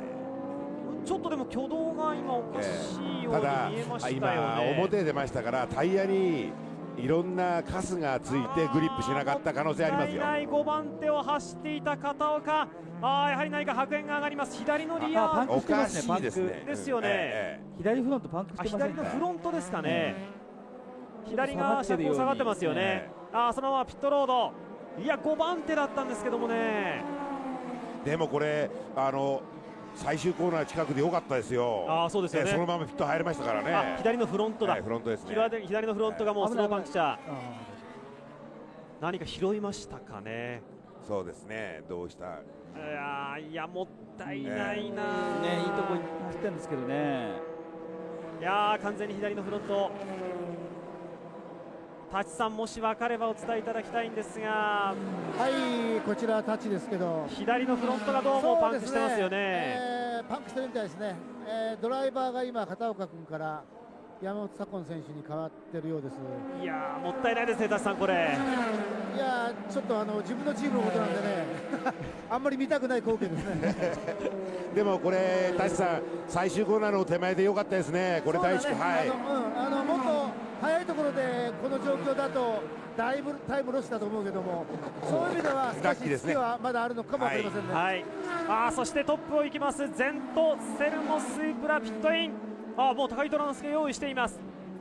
後ろのエストウルトラフロースープラに対してはかなりのリードがありましたけれども、ここでピットイン。高木虎之介はそうするとこれは真ん中だけということですかね、梅原さん。そうですね。そして37番のダイナシティトム・スープラ、片岡からコートに山本左近にもう変わりましたね。山本左近に代わって出ていきました。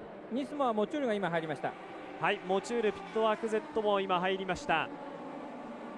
さあこのピット作業セルもどのくらいでしょう。燃料はたっぷり入れました。タイヤももちろん4本変えますがちょっと手間取ってますか。いや大丈夫です。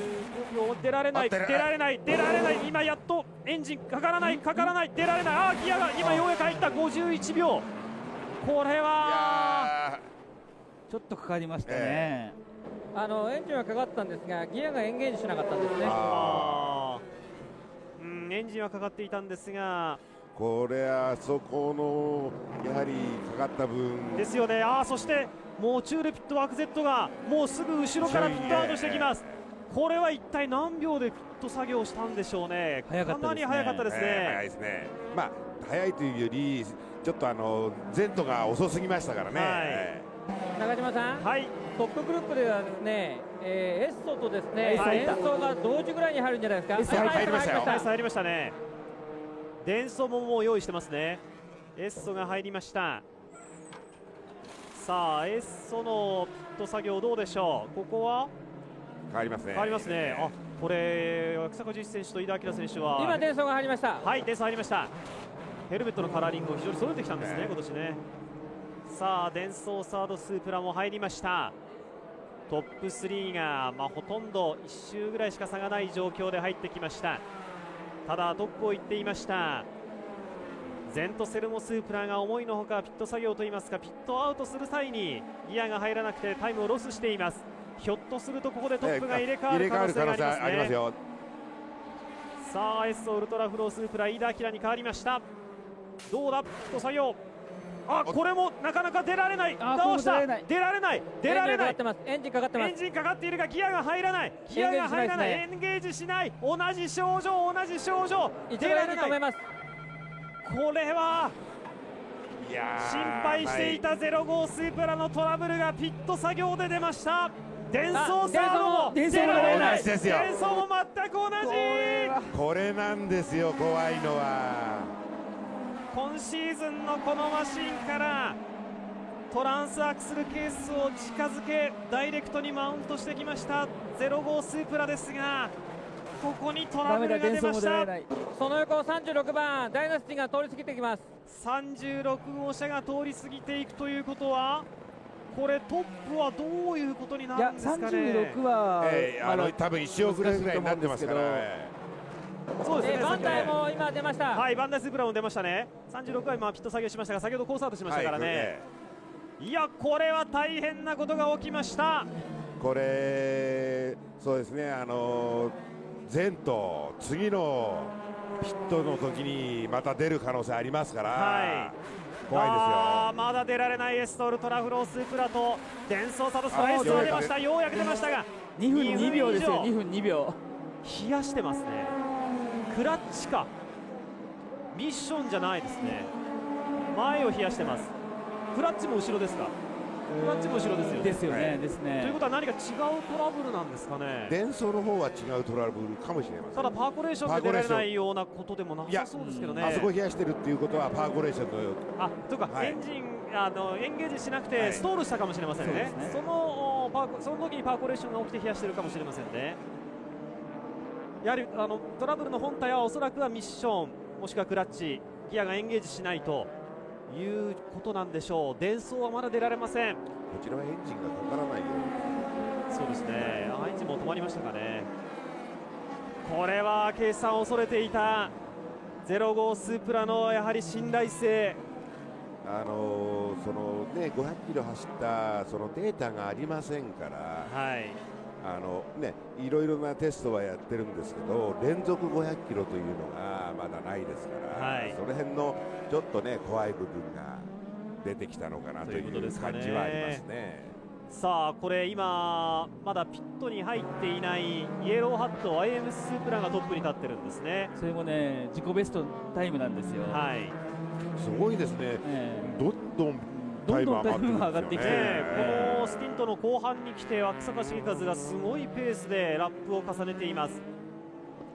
確かにダンロップのここで入りますね。ダンロップのエンジニアの方はもっと気温が高くなってほしいぐらいのことは言ってましたから、非常にそういう部分でタイヤはいい状況なんでしょうね。後半に来て、さあしかしここでピットに入りましたから、これでゼント、セルモスーブラ、高井虎之介に今変わっていますが、トップに戻ってくると思います。ただ柳生正隆に変わったモチュルフットワーク Z が9秒差ぐらいですかで続いていますが、ようやく電装が、ピットアウトしました。はい、ようやく電装サードスープラギアが入りました。あれはエンジンがかかってなかったんですかね、次郎さん。ですね、まずそのエンゲージしないような状況があって、それができなくて、パーコレーション状態ですよね。そうでしょうね。熱で、それでですね、でその場合にはすべて1回スイッチオフして入れ直して、でメインスイッチ入れて、でスターターは回りました。でエンジンかかってっていうところですね。その時にはエンゲージはしてましたね。すべて電気系の感じですね。冷やしてたところはですね、インテークのボックスですね。電気系ですか。ミッションで電気系なんですかね。デフは電子制御ですか。いやいや電子制御はダメですよね。ダメですよね。ちょっと状況は分かりませんが、とにかくもう一度ピットに入った時に同じ症状が出る可能性は極めて高いですよね。大きいですよね。現在なんとかゼント、セルモスープラがトップを奪い返しているところではありますけれども、もう一度ピットに入った時に同じ症状が出ないとは限らないというか、同じ症状が出る確率が極めて高いと申し上げた方がいいでしょう。おそらくこのイエローハットはですね、ザナビニスモの前後に出てきましたかような感じですね。イエローハットは無難にピットアウトしてきましたからね。でボックスというふうに言いましたけど、今のカーボンのですね、サージタンクですよね。その部分の付け根あたりをエアですね、消火器で冷やしているという状況ですからね。なるほど。ですからパーコレーション状況、それだけ見ればパーコレーションという感じですよね。それはエンジンの方の問題かもしれませんけど、ちょっと分かりませんけれどもね。さあこれでゼント、セルモスープラがトップに戻ったはずです。その後ろ約10秒ほど遅れて柳田正隆のモチュールピットワーク Z。 これただ高井虎之介のペースが非常にいいですから、どんどん差を広げていってますよね。そして3番手がザナビーニスモ Z でカルソニックインパル Z が4番手、ジーゾックスハセミ Z が5番手、 ZZZ と来てますよ。ははー、やはりこの辺りは日産勢ただでは転ばないですよねどんどん上位に上がってきます。これだから ZZZZ じゃないですか。そうですね、4台 Z 並んでますよねとすると、イエローハットがどこに入ったかにもよるんですけど、イエローハットはおそらくはカルソニックインパル Z の後ろ、いやジーゾックスハセミ Z の後ろですかね。そうですね、ジーゾックスハセミ Z の後ろにはまだエプソン NSX がいるんですが、エプソン NSX は早めにピット作業しました。その後ろにイエローハットが戻りました。さあそしてカルソニックインパル Z 後ろにぴったりつきました。さあこれはブノア・トレルイエがリチャード・ライアンに襲いかかろうということになります。ここは外国人ドライバー同士激しい、また Z 同士の戦いということになるんでしょうか。これでもちょっとペースはねトレルイエの方が速そうなんですよね。そうですよね、セッティングの違いなのか、それともこの真ん中のスティットでもタイヤの選択が違っているのか。さあこれはちょっと苦しそうなのは前を行きますザナビーニスモ Z リチャード・ライアンということになりますが、どうですか。さあこのネッツコーナーを立ち上がりまして、これからパナソニックコーナー、ここでぴったり後ろについていければストレートスリップが十分効きます。ブノア・トレルイエ、これはいけそうか。2台並んでいますが、じわっと今リチャード・ライアンが引き離しにかかるということは、ザナビーニスモ Z の方がレスダウンフォースですか。そうですね、ストレート速いですね、同じ Z で。後ろのカルソニックインパル Z スリップが効いていますが、1コーナーでインに飛び込んでいく、飛び込んでいく、アウトから抑え込みました。しかし Z 同士これも面白いですね。これは梅原さん、情け容赦なしですか。もうないですよ。ないですか。真剣勝負です。真剣勝負ですか。今回このザナビーニスモ Z ヘッドライトをブルーにしてまいりまして、前の遅い車を威嚇してまいります。さあそしてここでまたカルソニックインパル Z ダウンフォースがちょっとついている。こちらのブノア・トレルイエの方が追いついてくる。かき分けながら300プラスのすごい凄まじいペースで後ろから追い上げてきています。この後ろが300のトップ争いなんですかね。さあそしてこの2台の Z の戦いが続いています。もうエブロ NSS が打ち切ってるんですね。突き抜けてる、トップの行くマシンがここにいるという状況。その前でこの2台の Z 同士の戦い。さあ今度はどうでしょう。完全に後ろにぴったりついていけるか。さあこの後中島さん、はい、ジロさん、星野監督がですね、いつもの陣営の方に動きましたね。前に行かせろということですか。出川監督に今星野監督が何か一言二言言いましたが、そうですね、これはペースが速いブノアを先に行かせてくれということでしょうね。これはね、ただこれストレートだけはライアンの方が非常に速いですからね。これ抜くの厳しいですよ。さあここからですよね。これは行くか。アウトに振ったブノアトレルイエ、どうだ、アウトからいけるのか。この狭い1コーナーブレーキ。しかしライアンがミスをした。ライアンがミスしました。ライアンがブレーキミス。ここでブノアトレルイエ前に行きました。ライアンもギリギリ踏ん張ったということですかね。ただダウンホースが少ないですから、トレルイエがうまくクロスを使ってうまかったですよね、今の抜き方は。ケイさん、やっぱりダウンホース少ないとブレーキも効かないわけですよね。もう苦しいですよね。はい、ジロさん、その前の一つのアクションとしてですね、柿本総監督がですね、出川監督と打ち合わせしてましたね。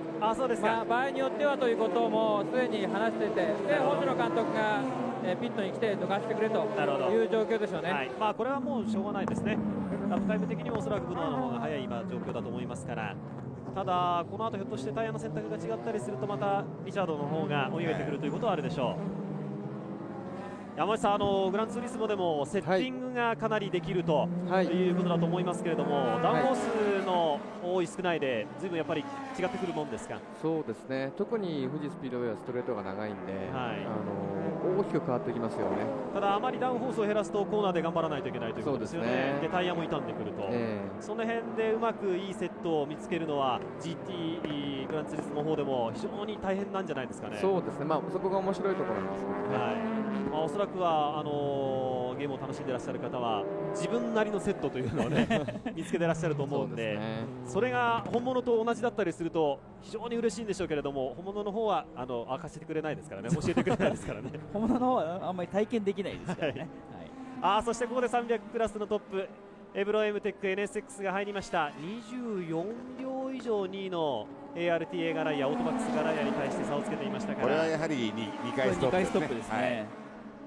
ここで入るということは、エムテックの動きを見て他がどういうまた作戦を取ってくるかですね。そうですね、特にガライアですよね。ガライアがどうするのか。タイヤ的にはミシュラン勢はその1回ピットストップでも十分いけるよというふうに話をしているようですが、燃料がどうなのかというところはあります。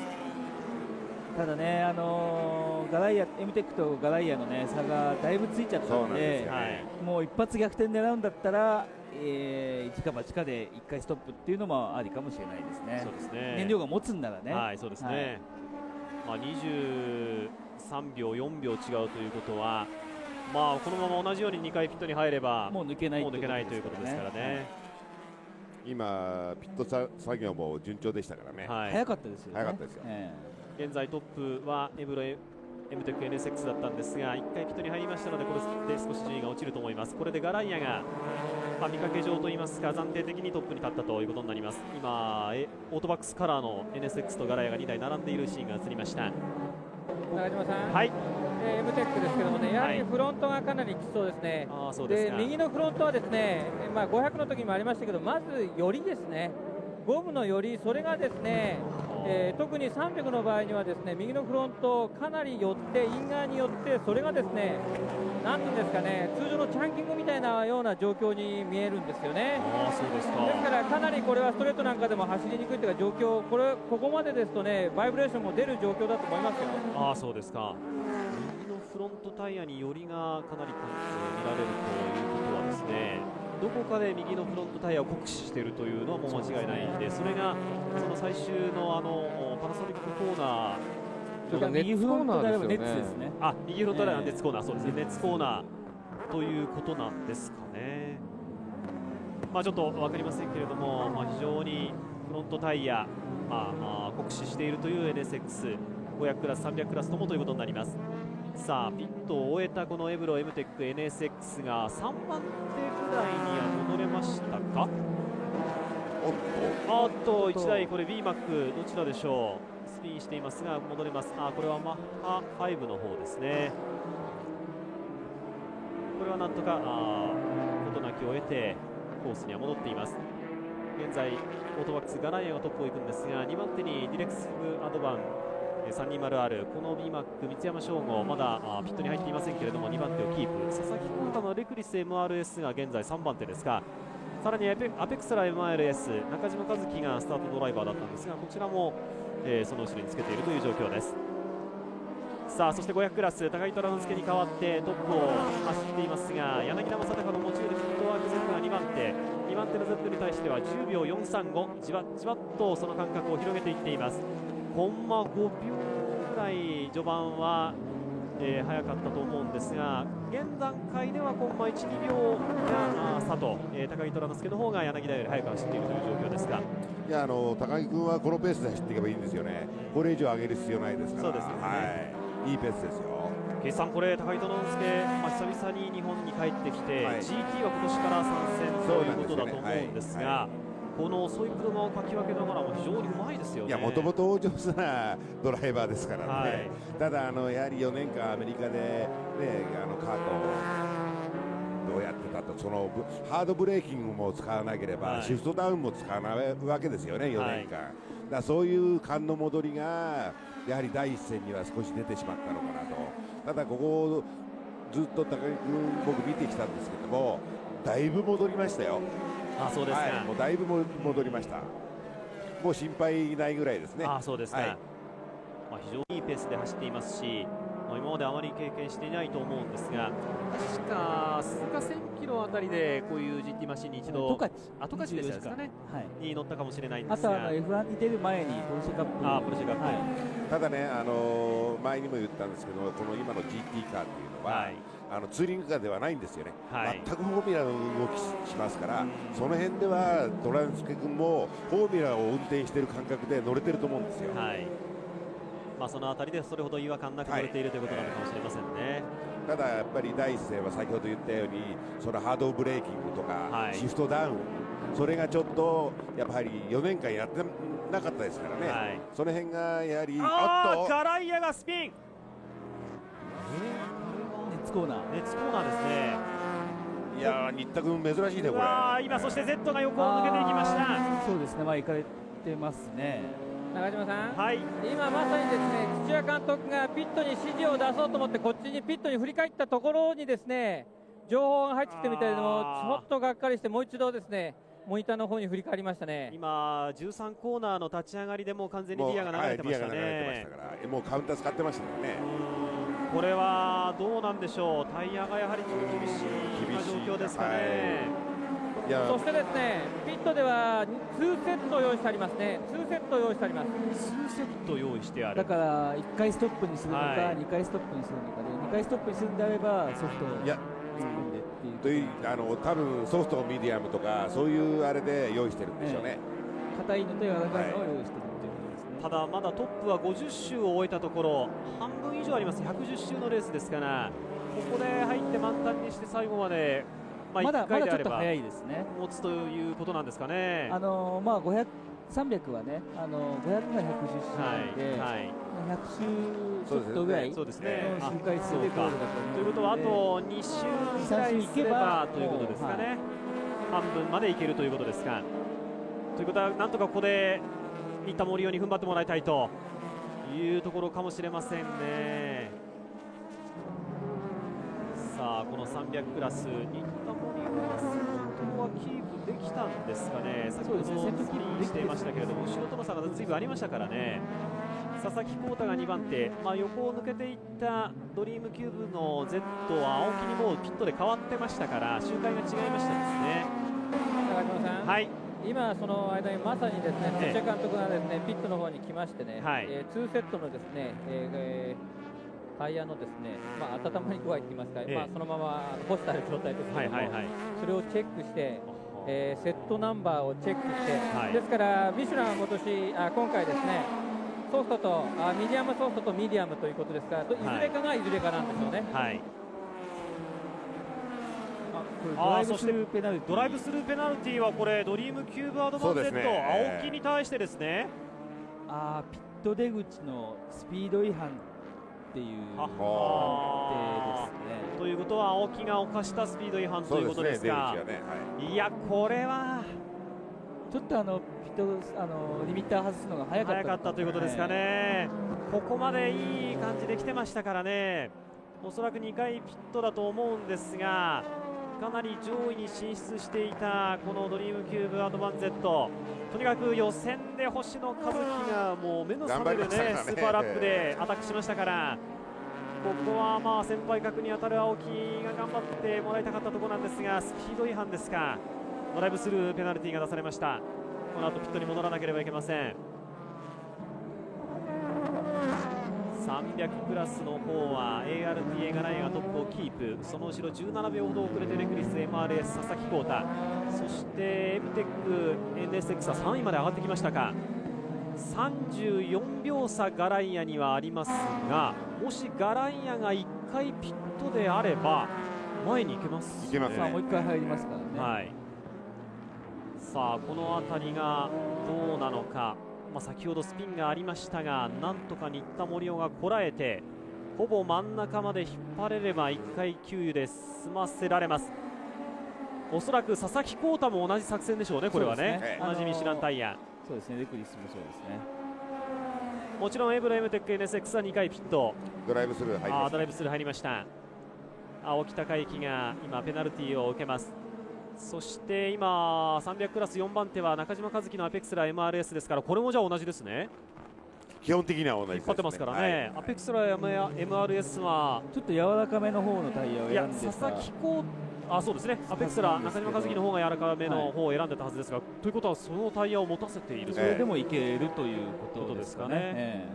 そして5番手がウェズスポーツセリカ、こちらは谷口がドライブをしていますから、ウェズスポーツも1回ストップをやるというふうに言ってるんで、ここまで引っ張ってる、これも引っ張ってるということでしょうね。ただ燃料はやっぱりどれも多分ものすごいきつくなると思うんですけどね。さあドリームキューブアドバン Z はペナルティを終えて出ていきましたが、これで今順位がまた下がるということになるでしょう。エブロ、エムテック、NSX がここで抜いていきました。さあそして現在2番手を行きます GT500 クラスの2番手を行きますのは柳田正隆のモチュールピットワーク Z。 あれ今デンソーサードスープラ、これ周回遅れですけれども、かなりペースが遅かったように見えたから大丈夫でしょうか。いや遅かったですね。今1分41秒譲ったにしては随分遅く見えましたよね。さあ柳田正隆、いやおかしい、スローダウン、スローダウン、やはりスローダウンです。デンソーサードスープラ GT スローダウン。ロニ・クインタレリにドライバー変わって、ようやっと先ほどのピットでのトラブルを克服して出てきたんですが、また別のトラブルなのか、ピットロードに入りましたデンソーサードスープラです。これは何でしょうね、また違う箇所なんですかね。これでもね、この05年型のねスープラにこれ、どうなったのか分かりませんけども、エッソとデンソートラブルが出てるということは、ゼントもさっきエンジンね、スタートちょっとできなかったですから、ゼントセルモも盤石ではないということですよね。もう一回ピットインがありますからね。ピットそのまま入れます。ピット入れます。ガレージに入れますね。ちょっと不安は、今ね、高木直輔かなりいいラップタイムでね、いやもう走ってしまえばいいのかもしれないんですけども、ここでレクリス MRS 入りましたね。これがおそらく最初で最後のピットインということになるんでしょう。2番手を行くレクリスが入りました。そしてクインタレリア降りましたね。降りましたね。ということはもうすぐには治らないと。エンジン関係見てますね。エンジンを見てますね。ということは先ほどの駆動系のトラブルとはまた違うトラブルなんですかね。それよりもですね、エンジンはチェックしてますけども ECU の一つだと思いますけども、小さなですねボックスを変えますね。ECU の一つを変えますね。まだ出る可能性があるんですか、コースに。つけてまずはですね、いろんなステアリングなんかもチェックしてます。全てのコントロールユニットですね、コントロールユニットを変えて、それチェックして、出る場合に出るんでしょうね。なるほど。シャッターが下ろされます。シャッター下ろされます。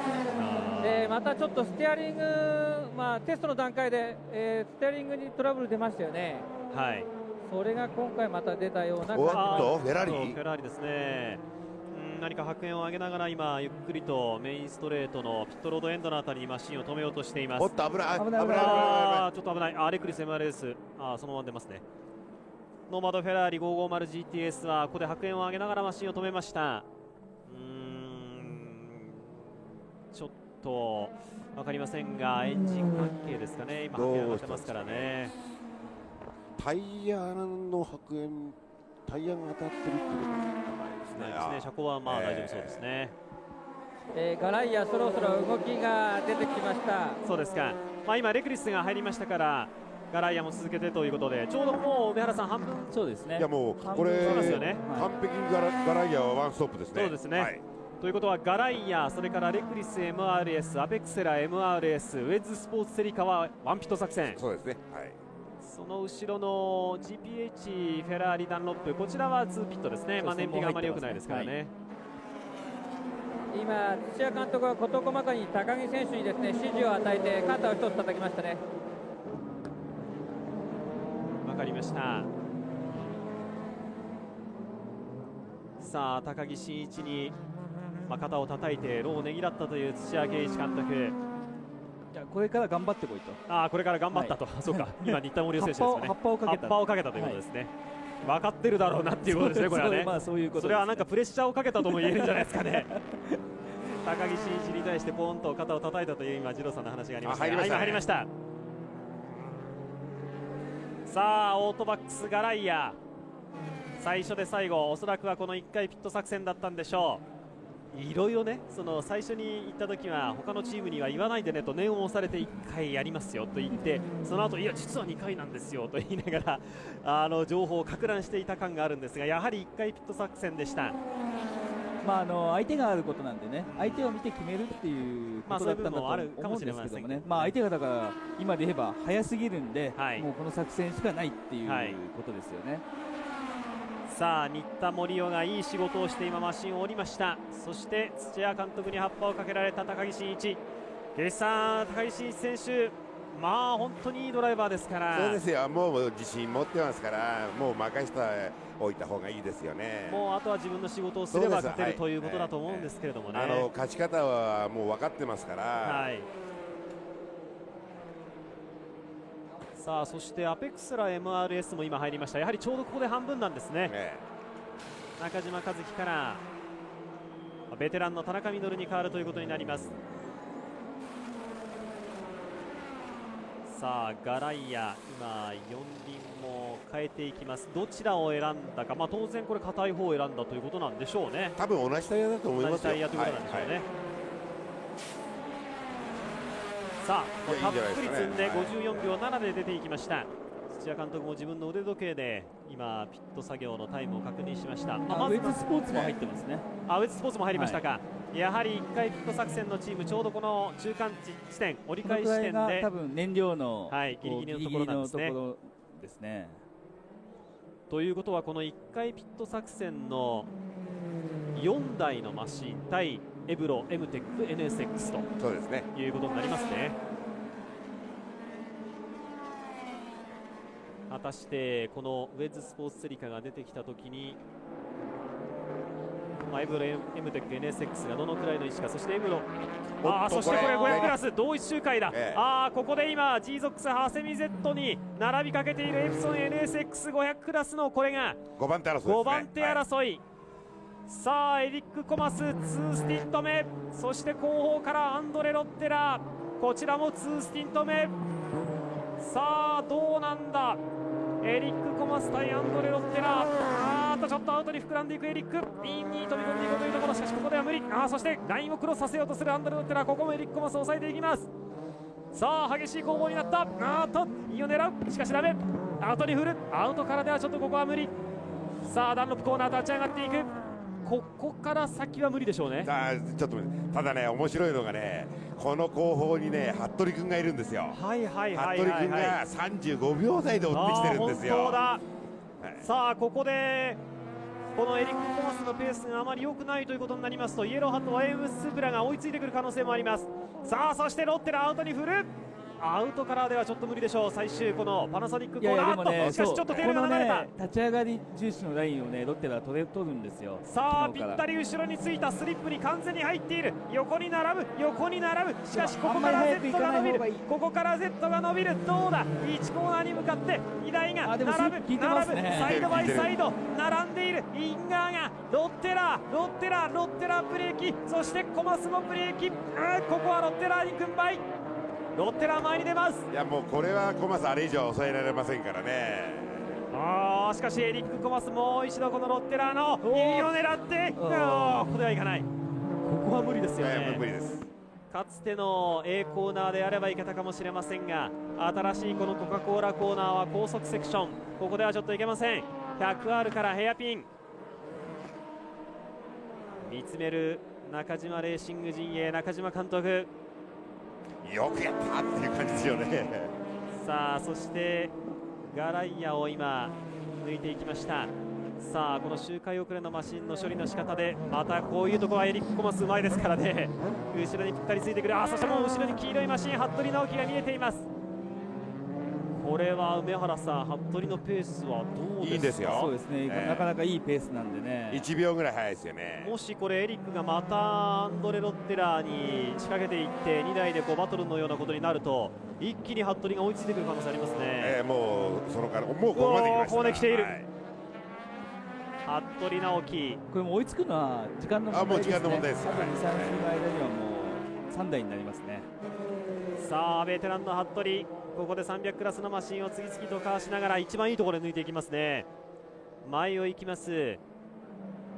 まずはエリック・コマスのこのリゾックスアーセミ Z に照準を定めました。そしてその前にはアンドレ・ロッテラーのエプソン NSX も見えています。イエローハット YM スープラは重和選手から服部に変わりましたが、どうするんでしょうね。服部選手はこのまま2スティント行くんですかね。そうですね、そのつもりじゃないですかね。作戦がまあちょっと分かりませんけれども、今も服部君35秒台ですよ。ただ梅原さん、ダンロップは過去にですね、昨年だったですが、もうちょっと涼しい時期のレースでしたけれども、タイヤを変えなかったことも確かあったと思うんですよ。2スティント服部選手で行くんであれば給油のみでということもありえますかね。いや、多分給油の時間が結構ありますから、タイヤが変える時間あると思いますよ。ただタイヤと給油は一緒にできないですからね。もし変えないで済むんだったらその方が圧倒的に有利ですよね。服部がハードタイヤの方をこの後半のスティントで最初から履いていたとすれば、変えないというトリッキーな作戦も取ってくる可能性はありますね。さあ山内さん、服部選手もよくお話しされますか？そうですね、さっきも、お話ししてきたんですけど。そうですか、今回は何か言ってました？自信があるとかないとか。とにかく淡々と走っていつの間にか上位を狙うっていうふうに言ってましたね。それが一番臭いんですよね。その服部選手の作戦、もうでも追いついた、早い、一気に追いついてきました。もうエリック・コマスの後方、完全に今エリックのミラーで見えているような位置に服部直樹の黄色いイエローハットは AMS スープラ追いついてきました。今5秒台で走ってるのが虎之助君と服部君だけなんですよ。服部直樹1分35秒6ですか、先ほどの周回。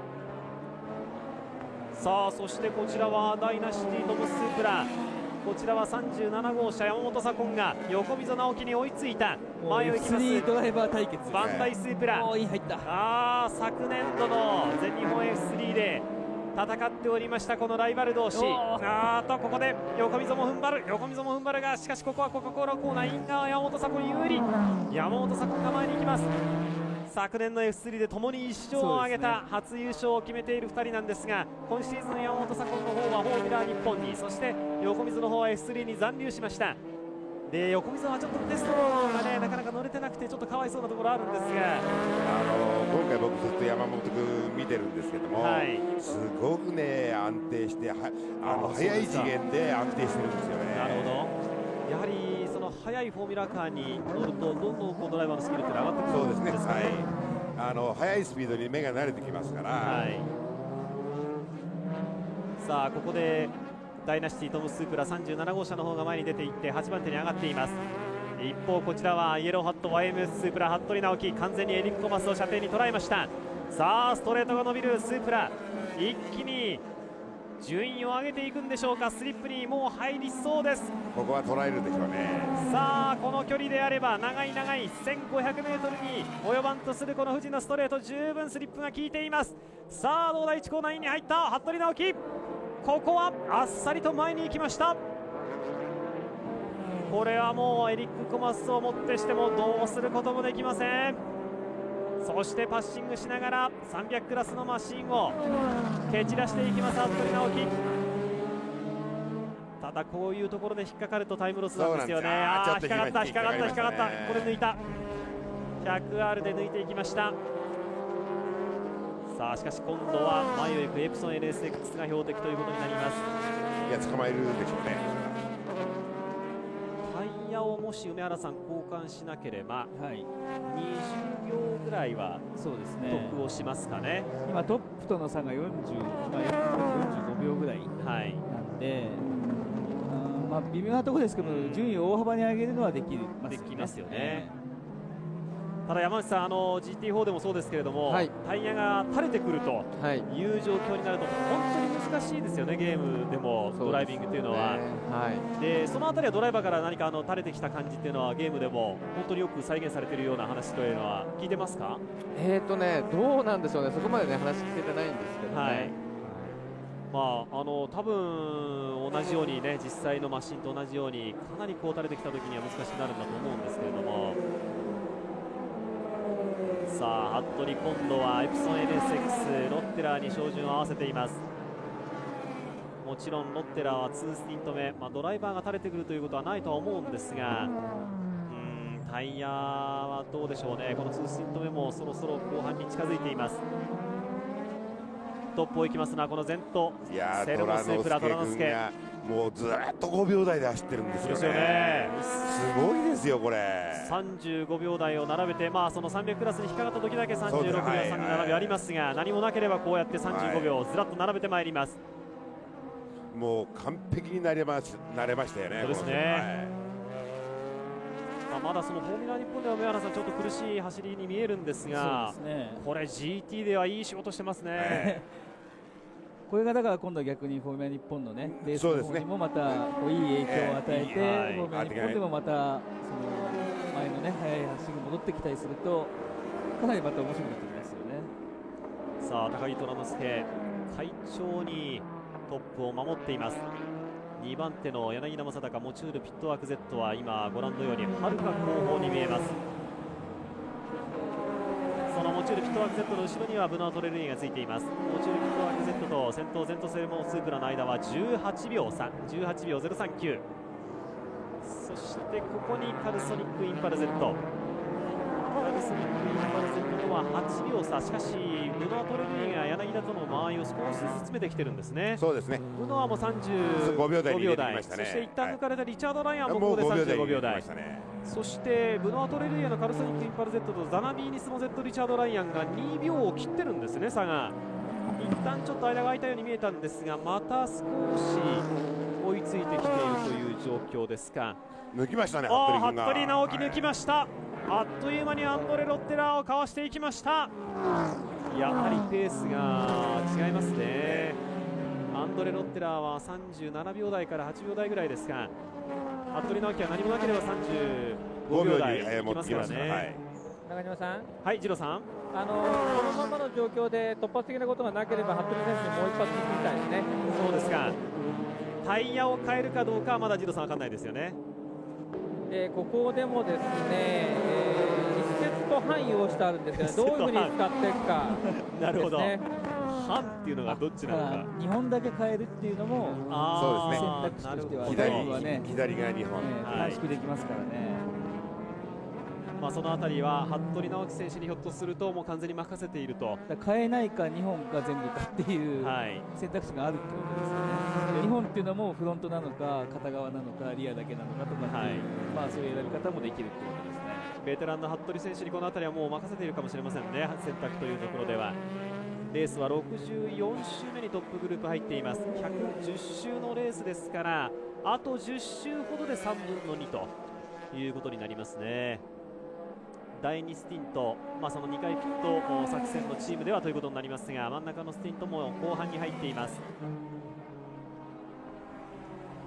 さあそして柳田正孝が現在2番手をキープ。モチュールピットワーク Z、 ペイさん開幕戦ではそのスタート直後にね、そうなんですよね、接触されたとはいえやはりちょっとまだね、いきなりポールポジションからのスタートでしたからちょっと2が重かったですよね。若さが出たというところあったんですが、今回はこの真ん中のスピード無難にこなしてるんじゃないですか。いや、こなしてますよ。で非常に落ち着いてますよね。あんまりこうあたふたするようなタイプではないですからね。今日は先ほどお父さんの、柳田春人さんにもお会いしましたけれども、2世代にわたる Z の柳田、さあ現在は2番手をキープ。お父さんにいつも息子がお世話になってますと挨拶されましたけれどもこちらこそいつもお世話になってますと言いましたが、おそらくどこかでこの息子さんの活躍を柳田春人さんもご覧になっていると思います。かつてはこの富士でね、お父さんは Z で大活躍をしたドライバーですから。中島さん、はい、次郎さん、エプソン NSX ちょっと動きがありますね。そうですか。ということは早めに入れますか。やはり最初のピットが早かったですからね、NSX 勢は。ということはやはり2回目のピットも早いと。ただそれで最後まで燃料がどうなんでしょうね、原さん。持たないでしょう、おそらく。今入れたら持たない気がするんですけどね。残りがまだ45、46周ぐらいありますか。次で入っても45周あるという計算ですから、1回満タンにしてそれが持つかどうかというところですよね。2キロ以上リッターあたり走らなければいけない。いや難しいですよね。さあその辺がちょっと、どうなるか分かりませんが、最後まで持つという計算であればエプソン NSX がこの後ピットに入ってくるかもしれません。一旦かわされたジーゾックス、ハセミ Z、エリック・コマスがまた追いついてきていますから、タイヤが厳しいですかね。可能性ありますね。もうここまで追いついてきています。確かにその周回遅れのかわし方はエリック・コマス、長年この GT やってますから出ていますからうまいとはいえみるみる差が詰まってますよね。はい、ジローさん。状況を見てますけども、やはりそのダンロップのタイヤエンジニアがですね、使用しているタイヤのチェックにも来てますね。なるほど。ということはやはり NSX 勢はフロントタイヤがかなり厳しい状況なんですかね。やはりこの辺りもちょっと厳しくなってきました。コーナーでもろに詰められてますからね。ですよね。先ほどまでは NSX の方がコーナーでは非常に速かったんですが、この辺りでもエリック・コマスの方が間合いを詰めている感じです。もう明らかにここで追いついてきました。さあこれで最終コーナー立ち上がったところでスリップからもう早くも出ていこうという、ここでエリックが先に入る。ここで入りましたね。入りましたよ。ジーゾックス、ハセミ Z が2回目のピットに入りました。これ燃費持つんですかね。ですかね。まだこれでもイレギュラーですよ。まだ45周ほど残っていますが、ドライバー交代はできますけど、燃料が多分足りないんじゃないですかね。どうでしょう、残りの45周を走り切れるのか。これがそのままいけるんであればすごい作戦だと思いますけどね。ドライバー変わりますね。さあ金石に変わります。いや普通にルーティンに作業してますよ。特に何かこれからしようというふうに慌てているようには見えません。距離が長ければ長くなるほどチームとして燃えてくるこのハセミモータースポーツではありますが、いけるんですかね。でちょっとわからないですね。ハセミ監督のことですから負ける喧嘩はしないと思うんですよね。300の時代からね、本当にこう今ガソリンも早かったですよ。そうですね、そんな使ってなかったですからね。さあこれ出ました、44秒。早いですね。まずまずのタイムで出てきました。ということは持つという読みなんでしょうね。でしょうね。ということは Z、 このハセミモータースポーツの Z だけかなり回転を燃費がいい絞って走っていた、抑えて走っていたということですか。その可能性はありますね。エリック・コマスが回転を抑えてあのペースで走っていたということですか。それは無理それはそうですね。回転を抑えてあのペースで走ってたら、いやあのタイムが出ないと思うんですよね。ということは残り45周、金石とシロに回転を抑えて走るという指示と、そういう作戦かもしれない、ということですかね。この、燃料満タンで、残りの周回全部行ってこいという可能性はありますよね。ちょっとまだハセミモータースポーツの作戦は分かりませんが、ひょっとすると金石はそれほどペースを上げられないかもしれませんね。燃費走行を強いられるという可能性があるかもしれません。山本さん、グランツーリスモでもピット作業が今回グランツーリスモ方は相当リアルですよね。そうですね、やっと入りましたね、人がね。中島さん、はい、舘さんどうぞ。はい、今立川選手来てもらったんでちょっとお聞きしたいと思います。はい、お願いします。スタートからもう全く快調そのもので、今トランド選手なんですが、どんな感じなんですか。車至って順調ですね。安定してずっと走れるんで、タイヤを温存しながら、あのぐらいのペースで走れるんで、今トランスケ選手、トランスさん頑張ってくれてるんで、順調に逃げてるところなんで、このまま何もなければいいなとは思ってるんですけど、もうタイムも速いし、全く快調そのものだよね。そうですね、今のところ快調なんで、何事もなければ、ちょっとね、他の同じ車がね、ちょっとピットでトラブったりとかしてたんで、ちょっとそういうのが正直心配なんですけど、何もなければ、いけるかなっていう手応えはあります。次はまた立川選手が最後乗るんですか。そうですね、最後これで、もう一回乗って、ゴールまで頑張ってください。はい、頑張ります。以上でした。はい、ありがとうございました。ミスの立会長に立川選手に話を聞いてもらいました。エプソン入りましたね。入りました。ここでエプソンがやはり入りました。残りが43周ほど、ギリギリこれもうタイヤが厳しい状況ですから、最後まで燃費持たせようということなんでしょうね。さあどのくらいのピット作業時間なんでしょうか。先ほど立川選手は何も起きなければいけるでしょうということを言ってましたが、他の2台がね、そうなんです。それをやはり立川君も心配してるんですよね。この後もう一度虎之介選手から立川選手に変わるときに同じトラブルが出なければいいんですが、この辺りが非常に気になります。一方このエプソン NSX、 ちょっとやっぱり左の今前輪に何かこうフラットスポットのようなものが見えた気がしたんですが、ただ45秒9、まずまずのタイムでピットアウトしていきました。これで最後まで走り切ろうということなんでしょう。もちろんエプソン NSX は松田次生選手に代わっています。今シーズンはフォーミュラでも非常にいい活躍を見せています松田次生選手。中島さん、はい、次郎さん、G 族のですね Z なんですが、マシンをサポートしているニスモのですね柿本総監督がですね、このまま行くのっていう感じでですね、尋ねにピットボールのところ行って、蓮見さん監督がうんうんとうなずいてて、その状況をですねニスモの社長にですね、真田社長にこのまま行くそうですということを伝えました。真田さんも驚いてました。これは梅原さんどういうことですか。だから燃費走行で淡々と行けということしかもないですよね。ただ早めに入ることによって得られるメリットというのはこの段階ではあまり思い浮かばないですけれどもね。ちょっと言ってみれば攻めの作戦というよりは、引きの作戦というかね、ちょっと状況が分かりませんが、最後までこの G 族サスミ Z が走りきれれば、順位は徐々に上げられるだろうということなんでしょうね、これはね。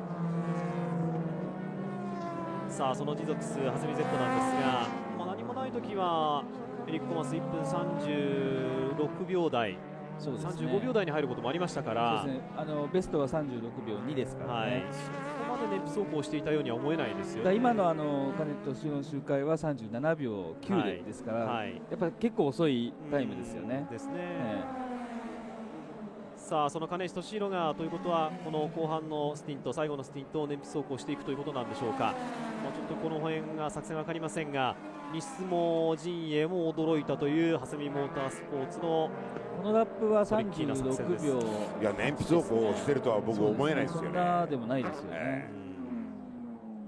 もしこの後、ニスモ2台 Z、 それからカルソニックインパル Z が入ってフル満タンにして50秒以上ピット作業にかかるようであれば作戦が成功かもしれないですよね。その5秒6秒はゲインできると。ただラップタイムがその分遅いんであればあんまり意味はないんですよね。今のラップタイム見ると燃費走行っていうラップタイムじゃないんですよね。このペースを守れるというふうに読んでいるんでしょうね。いやー分かりませんが、ひょっとするとエリック・コマスが凄まじいスーパーテクニックでタイムを燃費走行しながら出していたという可能性は気にしもあらずちょっと最後見てみましょう。これは高木虎之介が会長にトップを守っています。ゼントセルモスープラ71周目に入りました。その後ろ2番手はモチュールピットワーク Z 柳田正孝、こちらも非常に快調に2番手をキープしています。このアトレルイエのカルソニックインパル Z、 こちらがじわじわと先ほどから柳田正孝の間合いを詰めていたんですが、どうですかね、その差が先ほどより詰まってますよ。詰まってきてますね。来てはいますね。2秒ですね。2秒ぐらいまで詰まってきてますね。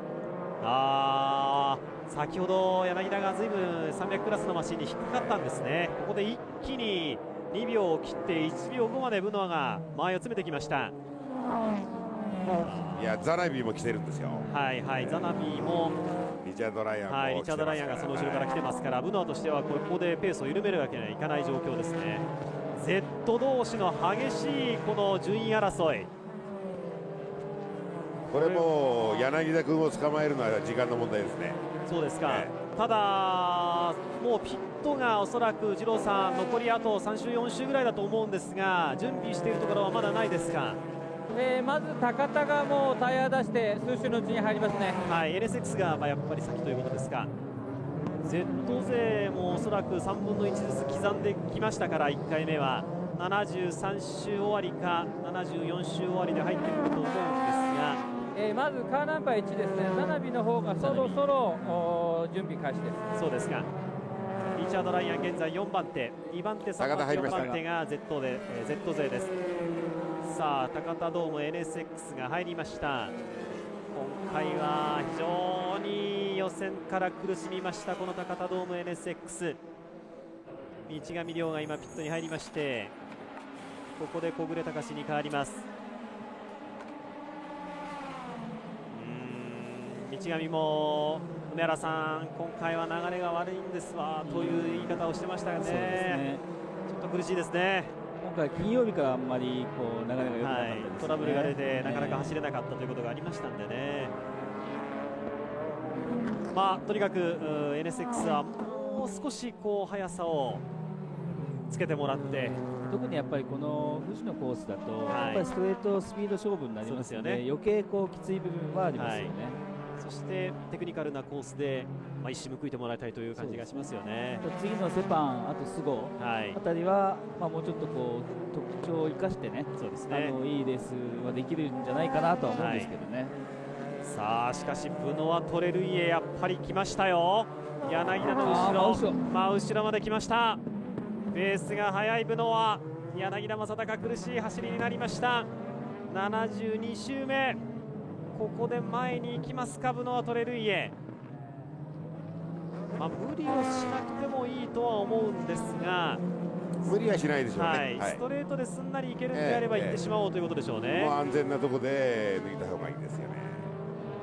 さあそしてここでまた300クラスのマシンが前にいる。ここで立ち上がり速度が鈍ると後ろからブノが来ます。柳田正孝ちょっと苦しい。ここで300のマシンをようやくかわしていった。さあしかしどうでしょう。ブノはここは無理をしませんでした。自分も300クラスのマシンのスリップを使って後ろからついていきます。ここはどうですか。ストレートは柳田君の方が分があるような、先ほどのザナビ、リチャード・ライアンとの戦いでもストレートはニスモの方が伸びましたからね。今ちょっと危なかった周回遅れのポルシェのマシンが白煙を上げましたが大丈夫です。ザナビがピットインしました。その前にですね、そうですか、ARTA の NSX もピットインします。はい、ザナビ、ニスモ Z がここで入りました。リチャード・ライアンのまま行かせますね。そのままですね、そのまま行きます。本山には戻りませんでした。リチャード・ライアンのまま行かせます。さあ特に何かトラブルらしいものはなさそうですね。ルーティンのピットワークを行っています。ニスモのこのピット作業がどのくらいかをちょっと注目しましょう。おそらく満タンまで燃料は入れますよね。満タンまで入れてニスモがどのくらいのピット作業タイムなのか。さあこれで左前輪に時間がかかっている。今降りた。今出ました。45秒9。いやそれでも速いですよね。左前輪でおそらく6秒か7秒ぐらいロスをしたと思うんですが、もしあれがなければ40秒切ってるってことですか。そういうことですね。速すぎますね。そんなに早くガソリン入りますかね。ガソリンはですね、満タンというよりもですね、ちゃんと秒数測ってですね指示してますんで、満タンまで行ってないですね。なるほど、もうギリギリの。今回ね2回ストップなんでね。さあそしてここでカルソニックインパル Z が入りました。あとはカルソニックがどうかですね。そうですね。あとドライバーはどうするんですかね。変わるのか変わらないのかね。そうですね。トレルイエのまま行かせるか井出に戻るのか。今回は井出裕二の方が予選ではアタックを担当しました。井出が出てきました。井出出てきました。井出裕二がもう一度乗るということになりそうです。井出はこのサーキットに来るまで今回が500キロだと知らなかったと本人言ってましたけれどもじゃあ2回乗るんですねって言ってましたがやはりその通りになりました。さあインパル陣営のピット作業はどうでしょう。先ほどニスモのザナビーニスモ Z は、いや、井出はですねエマージェンシーのために準備してるみたいですね。乗らないですね。はい、乗らないですね。そのままですね。ああ、誰だこれ。1台かなり白煙を上げた車がありますが、見えない見えない。全く土煙で見えない。ああ、ポルシェですね。グラベルを突っ切る形になりましたが、2台絡みましたね。いやいや、これピットロードプレベチューリッヒ 320R、あれはどうしたんですかね。あれは違いますね。いや、早いですよ、カルソニック。そしてカルソニックインパル Z は38秒4。これは早い。やはり先ほどのニスモが、左前輪に失敗しなければこれぐらいのタイムでしたから、これで Z はいけるということですね。中島さんね、まあ失敗してもすぐにナットがですねうまく入らなかったんですよ。その後のリカバーがびっくり。カルソニックインパル Z がグリーンに飛び出しました。まだタイヤが温まってないですから。フロントウィンドウが剥がれきってない。これ Z 勢はカバースクリーンをつけてるんですが、いつもピット作業でオイルがついたスクリーン剥がすんですが、剥がれきれてません。前が見にくいんですね。実はですね剥がそうとした瞬間にもうスタートしちゃったんですね。うわー、これはトレルイエ前が見えてないんじゃないですかね。見にくいですよね。いや、これはペースが上がらない。ザナビーが後ろから来る。これは大変なことになりました。一人のメカニックがですねスクリーンを外そうとしたんですが、スタートの指示が出てしまったみたいですね。うわー、まあタイムは速かったんですがミスですね、これはね。ザナビーニスモ Z の方が6、7秒タイムはピット作業はかかったんですが、ここで前に出ました。ちょっと見えないですね。見えないですよね、これ。見にくいですよね。ちょうど見にくくなってますね。少しの間から見るしかないですからね。これだからピットにもう入るのか、このまま行くのか。このままシワシワのスクリーンカバーのままこのまま行くと思いますよ。まあそうですよね。このままピット入ったらもう致命傷ですからね。ですよね。このまま行くと思います。これはかなりワイパーで取ろうとしていますが、ワイパーでは取れないでしょう。余計油を広げてしまうことになるでしょうね。いやー、これはもったいないですね。これなければね。いやー、慌てたんでしょうね、これね。グランツーリスモならミスはないんですよね、フィット作業にね。そうですね。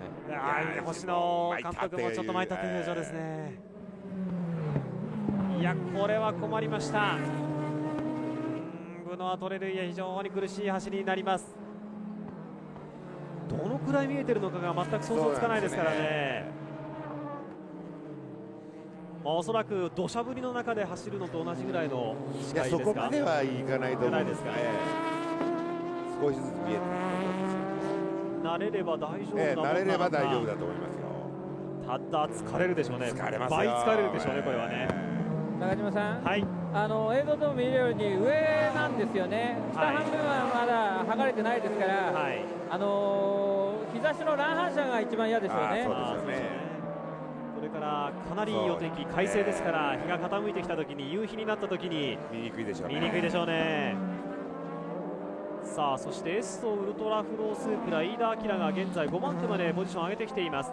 高木虎之介、ゼントスルモスープラがトップをキープ、柳田正孝がまだピットに入っていません、2番手キープ、そして服部直樹、イエローハット IMS スープラ3番手、山本左近のダイナシティトムススープラ37号車4番手、飯田明エッソウルトラフロースープラ6番手です。1回目のピットでものすごく時間がかかりました。2分以上かかりました、このエッソウルトラフロースープラですが、よくピットしましたね。そうですね。そして横溝直樹、バンダイスープラ6番手、現在ジェレミー・ギュファンが乗っているレーブリック NSX が7番手ですか。レーブリックはまだ2回目入ってないですね。入ってません。そして2回作業を終えたマシンの中ではやはりリチャード・ライアン、ザナビーニスモ Z が8番手で一番前を走っています。その後ろにブノア・トレルイエ、さらにジェームズ・コートニーの36号車ダイナシティトムスープラ、こちらが10番手です。金石俊弘に代わったジーゾックス・ハセミ Z は11番手。そろそろスープラ勢も動き始める。そうですね。そうでしょうね。さあエクリプスアドバンスープラは入りましたね。こちらもスープラ勢の中では一番早く入りましたから2回目のピットも早めに入ったということでしょう。さあこれはどうなんでしょう。300クラス2回目のピットに入りましたのはトップを行きますエエクリプスがですク。ね、またそのエアジャックのトラブルが起こりました。ああそうですか、1回目でもねノズルが外れたと、潰れているということでトラブルだったんですが、これはしょうがないですね。ゼント入りましたよ。ゼント入りました。ゼントセルもスープラも入った。あとはスタートですね。そうですね、先ほどのさあこの後ピットアウトする時のエンジン、いやギアですね、ギアが入るかどうか。それから300のエブロ MTEC NSX なんですが、1分30秒30秒あるんですが、ということはピット作業を終えてもトップで戻れるということですね。1回ピット作戦をもってしてもトップは奪えなかったかガライア。さあゼットセルモスープラのピットアウトするときに注目。そして22番モチュールピットワーク Z も入りました。同一周回77周終わりで入るということになりました。さあ今給油をまだしています。まだ給油をしています。今年から給油口がこのゼロモチュールが入りました。モチュール入りましたね。さあモチュールは先ほど、カルソニックインパル Z 並みに37、8秒でピットアウトできればだいぶゲインできますね。ちょっとですねゼントがエアジャックの上がり悪いですね、こちらも。そうですか。柳田からミハイル・クルムに戻ります。でもかかりました、ギア入りました。47秒3で出られた。これは良かったですね。良かったですね。同じトラブルで苦しむかと思ったんですが、ゼントセルモスープラきちんとギアが入りました。ゼントもですね右のフロントちょっと接触した跡があるんですよね。そうですか。そういう関係だと思いますが、右のフロントタイヤのサイドウォールがですね擦れた跡ありますから、他車と接触したみたいですね。さあダイナシティトムスープラ、それからバンダイスープラあたりもピットに今入っていっていますが、モチュールピットワーク Z は35秒3。早すぎますね。ただこのピット作業の速さでも、ゼントセルモスープラはどんどん前を行っているというような状況ですよね。ただピットストップでね12秒削ったわけですからね、差をね。そうですね。これはやっぱり燃費がいいってことですか、Z は。燃費はある程度はいいんでしょうね。それからその、給油の流速というのは一緒なんでしょうが、そうですよね。で作業効率がねそんなに変わるとも思えないから、やっぱりこれ燃費がすごくいいんですよね。Z はね。少しのガソリンでいいんでしょうね、入れる分が。ダウンフォースを削って、でおそらくエンジン屋さんの方もかなり燃費に振った仕様だったのかもしれませんね。あとはタイヤ交換の作業の時間はまた別なんで、それも早いっていうのはあると思いますね。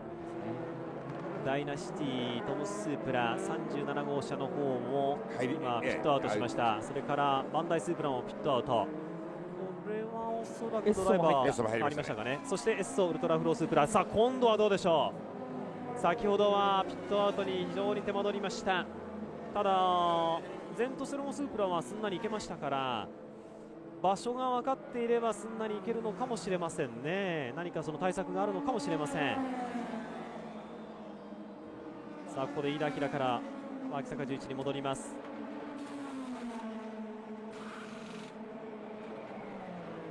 果たしてこの後きちんとギアが入ってすぐにスタートできるのか。エッソウルトラフロースープラ、もしきちんとギアが入って出られるのであれば、ロスタイムがほとんどないということになれば、まだ順位を上げてくるでしょうね。そうですね。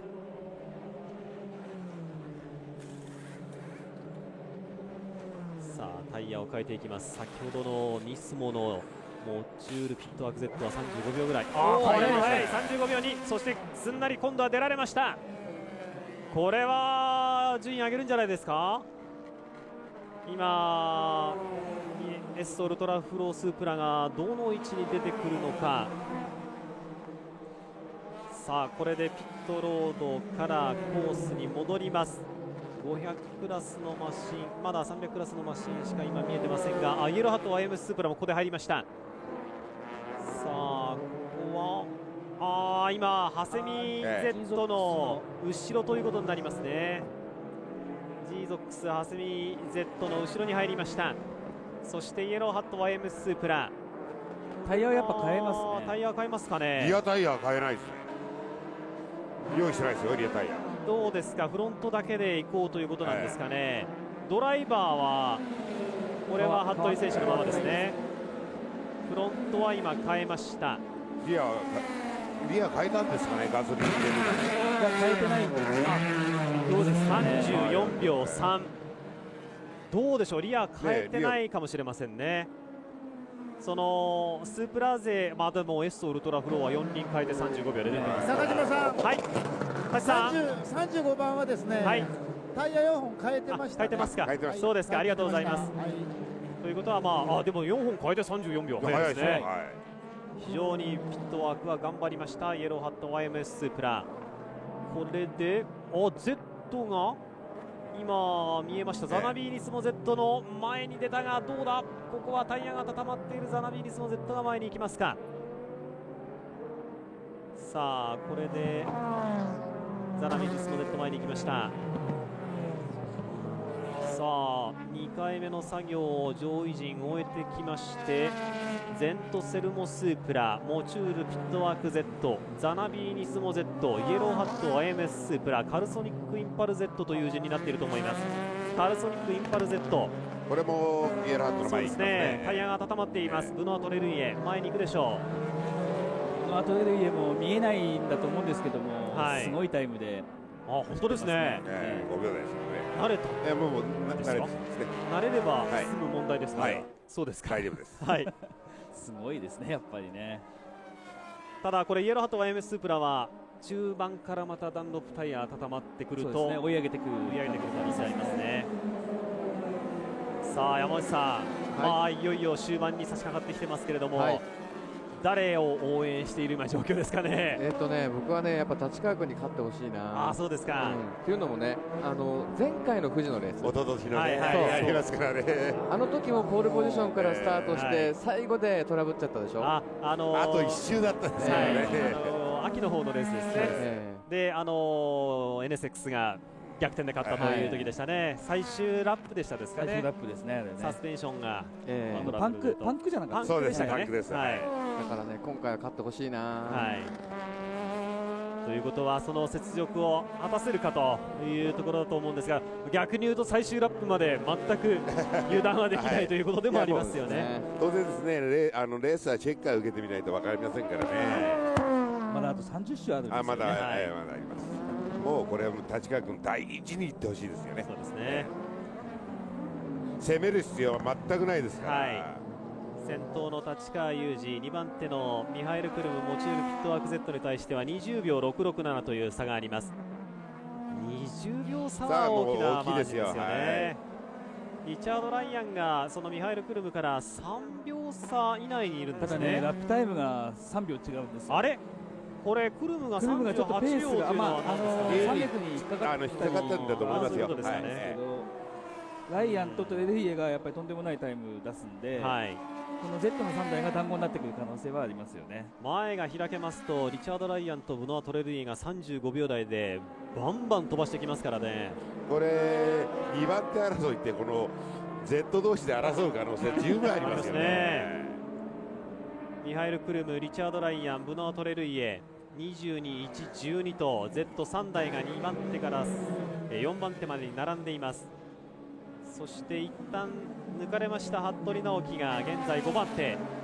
いやでもやっぱりクルムもとんでもないタイム。35秒194をミハエル・クルムマーク。Z3 台すごいスピードですよ今。すごいスピードで3台でお互いに今バトルを展開しているという状況。5秒台ですよね。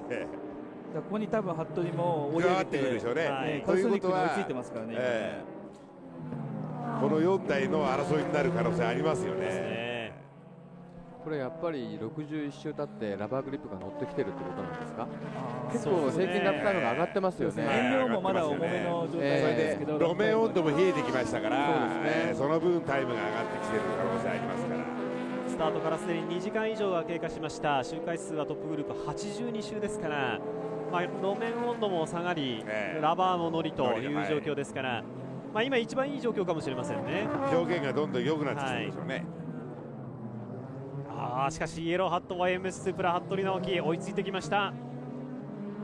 やはりこの辺りからダンロップタイヤじわじわとトレーニングは憎いあれをよく乗ってますよね。フロントのスクリーンシートが剥がれない状況で、ちょっとしかし今ミスをしました。ネッツコーナー。これストレートでちょっとたりきますね。新しいコーナーのあたりがクリップが見えないんですよね。多分見えないと思うんですよね。そこにシートですから、これは苦しい走り、ブナートレルイエ。後ろに服部がつきました。ストレートが伸びるスープラ、どうだ、ここで一気にいくか。ぐーんと伸びてきて真後ろまで迫りました黄色いマシン、そしてイン出ていきます。服部直樹インからズバリと差していきます。ここで前に出ましたイエローハット YMS スープラ。これはトレルイエとしては服部君が5秒1まで行きましたからね。今服部のやはりペースも速いですね。そのブナーも頑張ってはいるんですが、それ以上に服部のペースがいいということですか。宮原さん、この辺り服部直樹はぐいぐいっとタイム上げてきましたよ。最後のスティントはそうするとまた、変えましたからね、柔らかい方のタイヤでということなんでしょう。中島さん、はい、次郎さん、自分のスティント終わりました。柳田選手に来てもらいました。お願いします。まずは自分のスティントをきっちりきっちり走り切ったという感じなんですけども、いかがでしたか。そうですね、きっちり走れたことは良かったと思うんですけど、ちょっとやっぱり300に引っかかっちゃうと、どうしても自分の処理の仕方が悪くて、せっかくクルブさん気づいてくれたリードが、12号車にも詰められちゃったし、もちろん38号車にも離されちゃったんで、ちょっと悔しいですね。そういう悔しさが出てくるっていうのは、かなり決勝のそのペース、決勝の車っていうのはいいってことですね。車は本当にスタッフみんなが、いいものを作ってくれたんで、車はそんな悪くなかったと思います。あとは今後は僕がどれだけいいペースで走れるかが今後の課題だと思います。あとはそのクルム選手の走りを見守るのみという形ですね。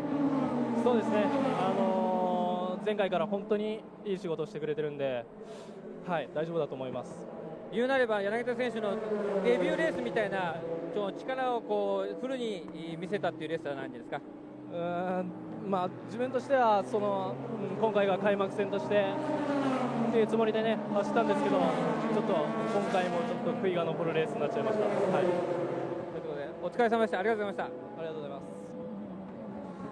高橋次郎さんに柳田正隆選手にインタビューしていただきました。ケイさん、やっぱりまだね、500クラス2戦目というところでいろいろと課題をね、持ってはいるとは思うんですが、いやもう焦る必要ないですよ。今年1年で勉強すればいいことでやって今日だっていい仕事してますから、おっと今リチャード・ライアンがちょっとグリップにつけませんでした。フロントがですね、ちょっと暴れましたね。大丈夫でしょう。1年で結果出せばいいんですから、そうですね、まだまだ勉強して、これからのドライバーですから、焦る必要が全くないと思いますよ。これからもっともっといろんなサーキットで300の車を抜いていくシーンがね、出てくると思いますし、茂木のようにとてつもなく抜きにくいコースもありますからね、この辺は経験を積んでいってもらうしかないということだと思います。さあ、その柳田からステアリングを任されましたミハエル・クルム、後ろからリチャード・ライアンが迫ってきていますが、ここはうまくやはり先輩の意地コントロールしてますよね。2台のこのニスモの Z が2番手3番手を争っているという状況です。梅原さん、この Z の動きはどうですか、ご覧になっていて決勝は。そんなに悪くはないと思うんですけども、そんなにいいわけでもないのかなっていう、やっぱりスープラの方が決まってますよね。そうですよね。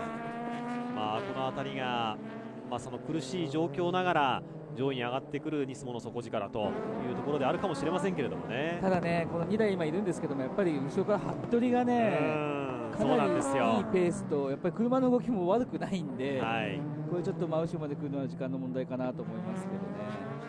服部直樹のイエローハット YMS スープラ1分35秒台連発。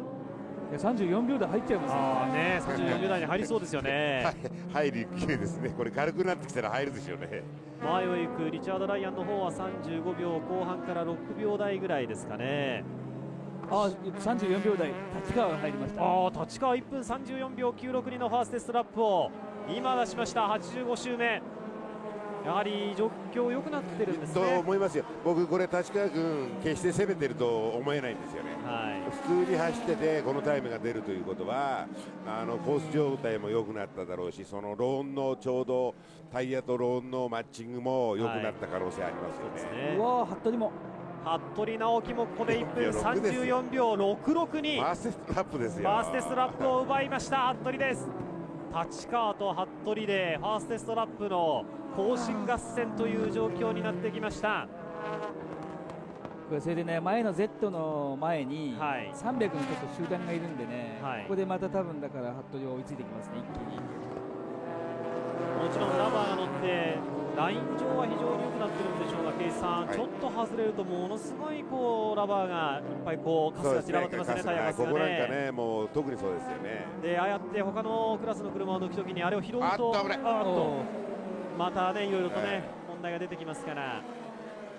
さあ、そして300クラス3番手を行きました GPH フェラーリダンロップ、パオロ・モンティンがようやくここでピットに入りました。給油のみですか。給油のみですか。タイヤ変えませんね。ドライバーも変わりませんね。ドライバーも変わりませんね。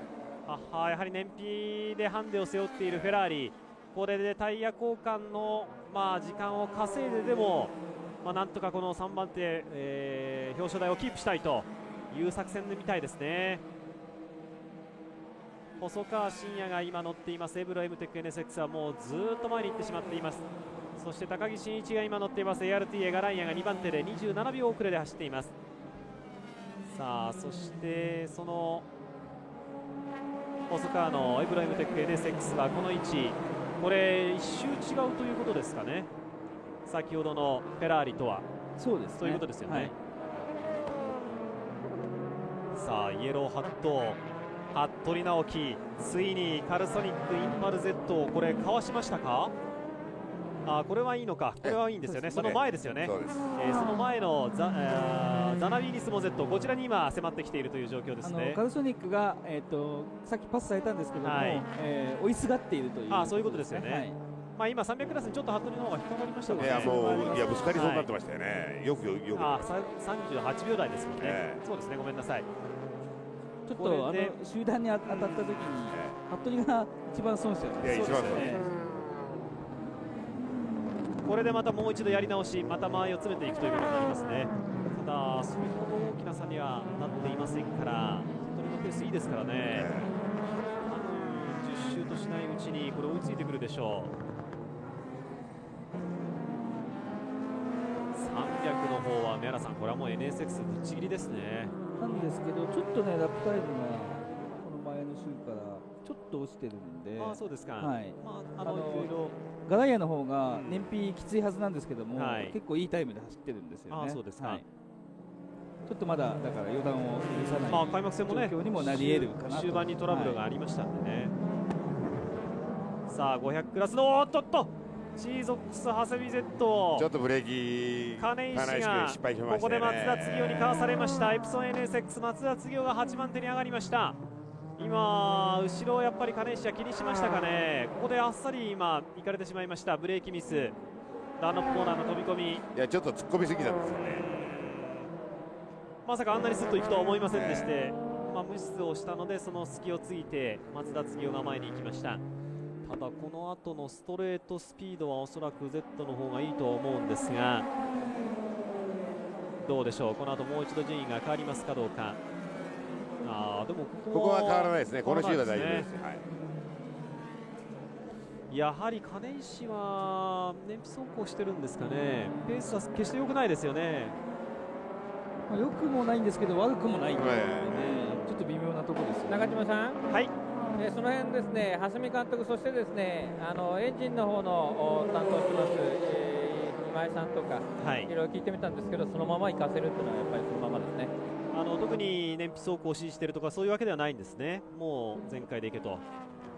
全開ではないでしょうけどね、蓮見さんがですね、もうスタッフにですね、ドリンクのサービスしたりとかしてますから。そうですか。はい。でもじゃああとは余裕でゴールまで待つということなんですね。エンジンのチューンがニスモとは違って透明パワードですかになりますので、その辺でひょっとすると燃費に振った仕様だったのかもしれませんが、ここは6番手争いです。はい、6番手争いですね。片岡がだいぶね追いついてきてるんじゃないですか。本当ですよね。ダイナシティトムスープラの片岡にまた戻りましたが、差が詰まってますね。差がどんどん詰まってきています。秋坂11に戻っているウルトラフロースープラの方がペースが上がりません。これはどういうことですかね。どういうことなんですかね。何かここに来てトラブルがまた起きたということなんでしょうか。デンソーサードスープラに起こったトラブルがエッソウルトラフロースープラにも起きているということなんですかね。いやエッソも悪くないんですよ、ラップタイム。だからそうですよね。エッソも34秒94差ですよね。片岡の方がよりいいラップタイムでいけてるっていうこと。そうか。片岡君も34秒台連発でいってますからね。34秒2周続けて出して626、これファーストラップですよ。片岡君。そうですね。片岡はこれは34秒台。他の車よりも速い。さあということはこれ片岡が今非常にいい走りプッシュし続けているという状況。このままいくと脇坂11のテールにぴったりと食らいつくことになります。脇坂11も自分がこれだけ全然遅いわけじゃない早いんですよね。でいっているのになぜ後ろから片岡が来るんだと思ってるかもしれませんね。いや驚きました。これは片岡いいんじゃないですか、梅原さん。いいですね。これはかなりいいですね。山井さん、片岡選手あたりもお話しされてます？片岡選手とはお話ししてないですね。そうですか。結構ゲームとか好きそうなタイプなんですけども非常に明るいタイプですよね、梅原さんね。明るくていいですよね。本当に気さくに何でも話してくれるタイプですから、ぜひまたゲームでも片岡選手の走りを見てみたいですね。はい、さあただここでまた脇坂11がちょっと意地を見せて引き離しにかかりますが、どうですかね。これ抜くっていうのは僕難しいような気がするんですけども。そうですか。11君がなんか調子悪くてね、あれだったらいいんですけども、別に11君のタイム悪いわけじゃないんですよね。そうなんですよね。早い方なんです。たまたま引っかかってただ追いつかれたという感じではなかったですよね。片岡が後ろから追ってきた時には片岡君の方がタイム的には早かったですよね。でそれほどタイヤ交換したタイミングが違わないですよね。さあ片岡がこの後追いついてくるんでしょうか。それとも11が意地を見せてこの片岡を突き放すか。脇坂11現在6番手、片岡達也現在7番手。中島さん、はい、上空がですね、雲に覆われてきましてね、かなり気温が下がってきました。気温19度で今ちょうどですね路面温度は30度ぐらいですね。そうですか。今のタイヤの状況でかなりいいんじゃないかなという状況になってきましたけどね。ただどんどんですね風が冷たくはなってきてます。わかりました。そうですね、夕方になるとこの季節だいぶ気温が下がってきます。そして富士は非常に暖かくても風が冷たいですからね。そうですね。さあ残り周回があと20周ほどになってきました。刻一刻とゴールに向けて近づいてきています。新生富士スピードウェイのオープニングレース。さあこの終盤の20周、梅原さん、ここからですよね。何か起きるとすれば、長いレースのやっぱり最後の最後にあるのがドラマですからね。で1回もまだセーフティーカーが入ってませんし、確かにそのねアウト側がグラベルではなくて入りにくくなってますよね。出てこれますからね。コースアウトしにくくなってますから、セーフティーカーが入りにくいというのは分かるんですが、特に大きなトラブルなくここまで来てますんでね。できればこのまま行ってほしいんですが、何が起こるかまだ分かりません。しかも最後この状況ではまだいい路面状況ね、いい状況なんですが、最後の最後路面がかなり冷えてタイヤが垂れてくるということになりますからね。さあそしてまた周回遅れを使って片岡が間合いを詰めてきてるんじゃないですか。これ片岡達也先輩の脇坂11との間隔をまた詰めてきている感じがします。片岡は300のかわし方がうまいですね。うまいですよね。 GT500 は2シーズン目、エースとしてこのスープラを操りますのはまだ2戦目の片岡ですが、非常にうまく周回遅れのマシンをかわしながらエッソウルトラフロースープラとの間隔を詰めてきています。むしろ秋坂11の方がちょっとその周回遅れに引っかかったりというシーンが今見えますよね。本調子でないということではないと思うんですがね。さあこの週はどうでしょう。秋坂11は1分36秒172ということですか、176ですか。片岡の方は35秒台。さあそしてその前ですね、イエローハットは AMS スープラがもう完全にザナビーニスモ Z に追いついて、さらにその後方からカルソニックインパル Z もまた追いついてきました。3台の戦い、 Z の2台に間にスープラを挟む形になっています。これは3位争いですか。3位争い、さあリチャード・ライアン対服部直樹対ブノア・トレルイエ、これは面白くなってきましたよ。3番手争い、表彰台をかけての戦いということになります。さあまずは服部がやはり動きがいいぞ。ここの最終コーナーの立ち上がりもうまかったが、ちょっと今最後のところでわずかにスライド、わずかにタイムロスになりましたが、それでもスリップには入っています。どうだこの感覚、スープラはこの後伸びてくる、この後伸びてくる、ぐーんと車速を伸ばしてくるスープラ。さあ横に出る、横に出る、どうだここで前に行けるか。服部ブレーキング競争、どうだライアン踏ん張る、ライアン踏ん張った。しかし服部です、服部が前に出ました。イエローハットは AMS スープラ、ここで狙いすまして3番手に上がってきた。そしてここで頑張った分後ろからブノートレルイエも来ます。いやーすごいですね。これフォーミュラ日本ではチームメイトなんですよね。ライアン、チームメイト同士、さすがにあそこで無理はできないですよね。服部直樹対リチャード・ライアンはフォーミュラ日本のチームメイト同士、ただ GT では敵同士、トヨタ対日産に分かれています。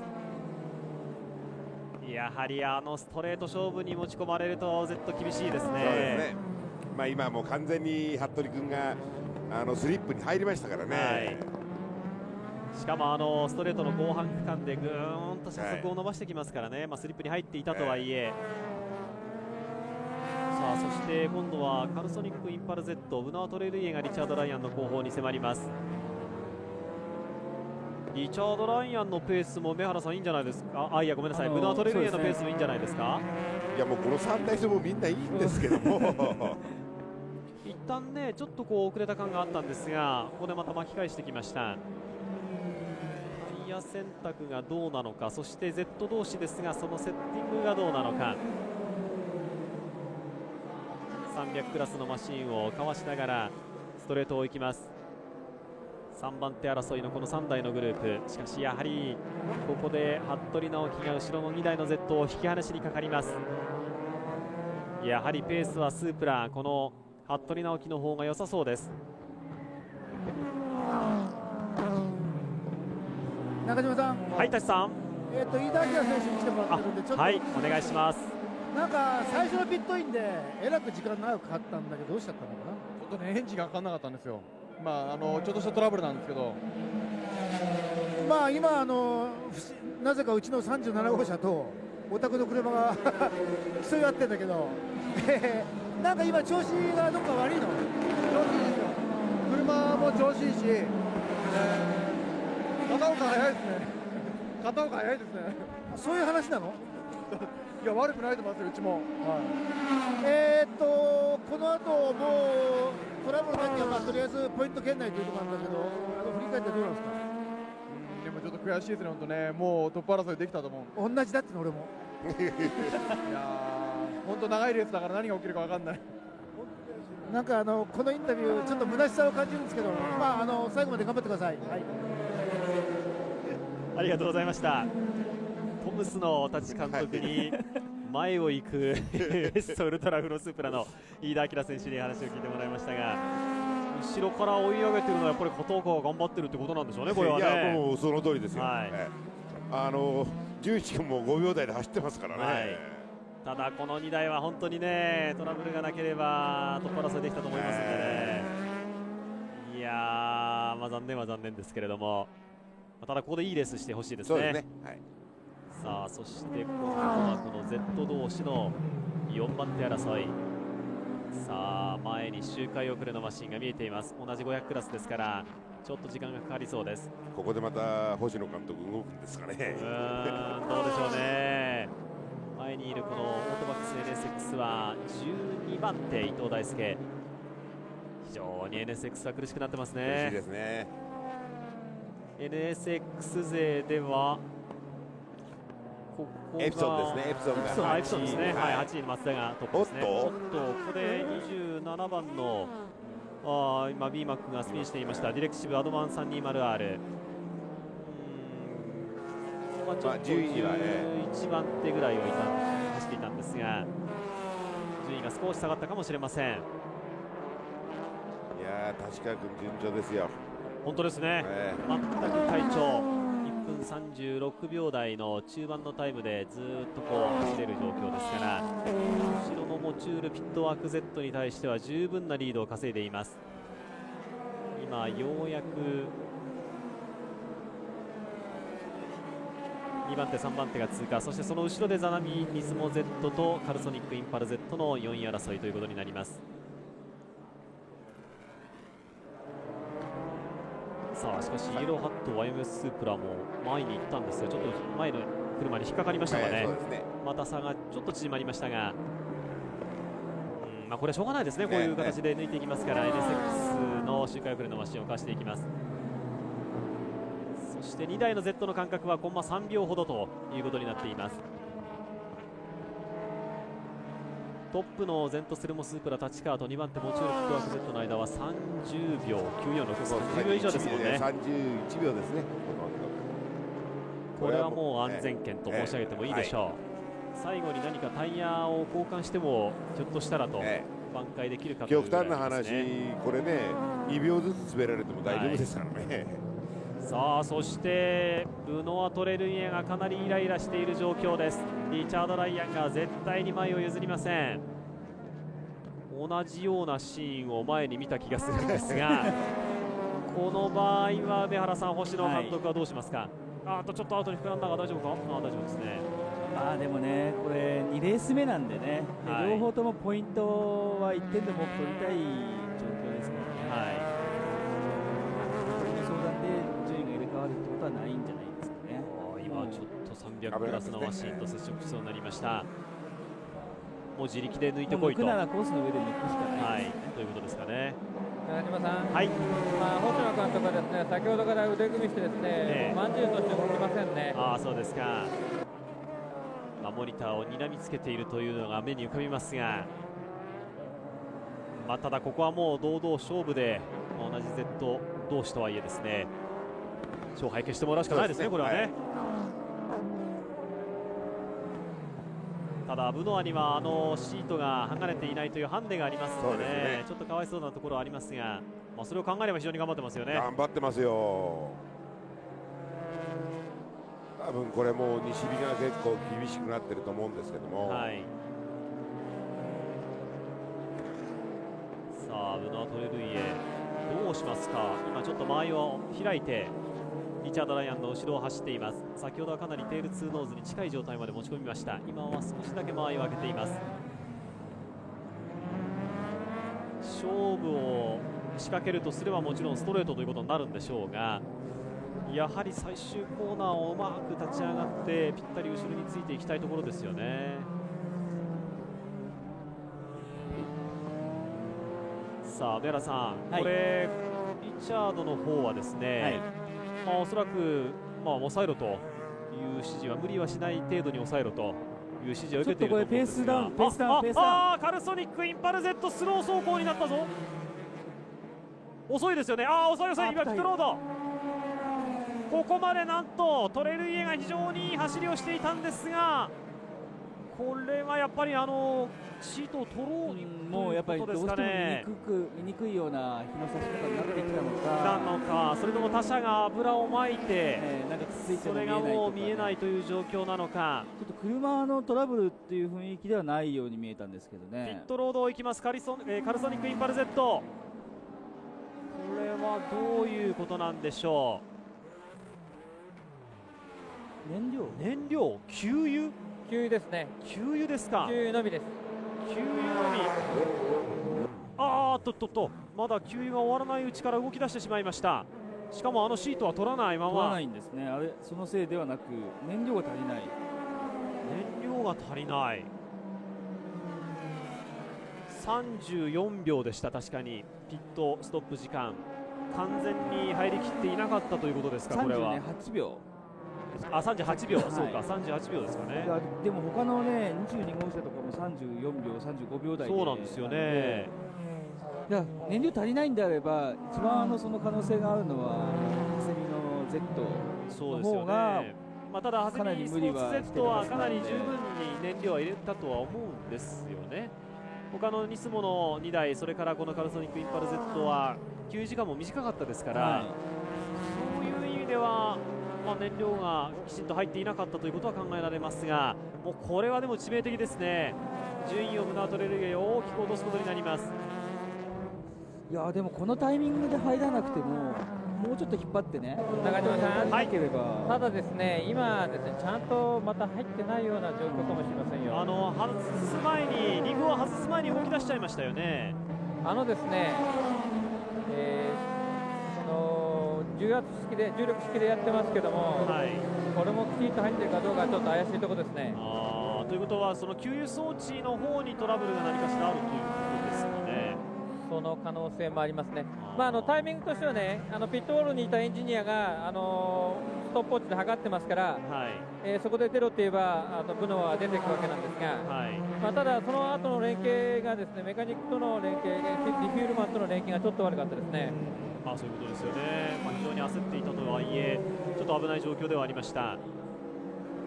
ただこれでトレルイエのカルソニックインパル Z は9位までポジションを落としました。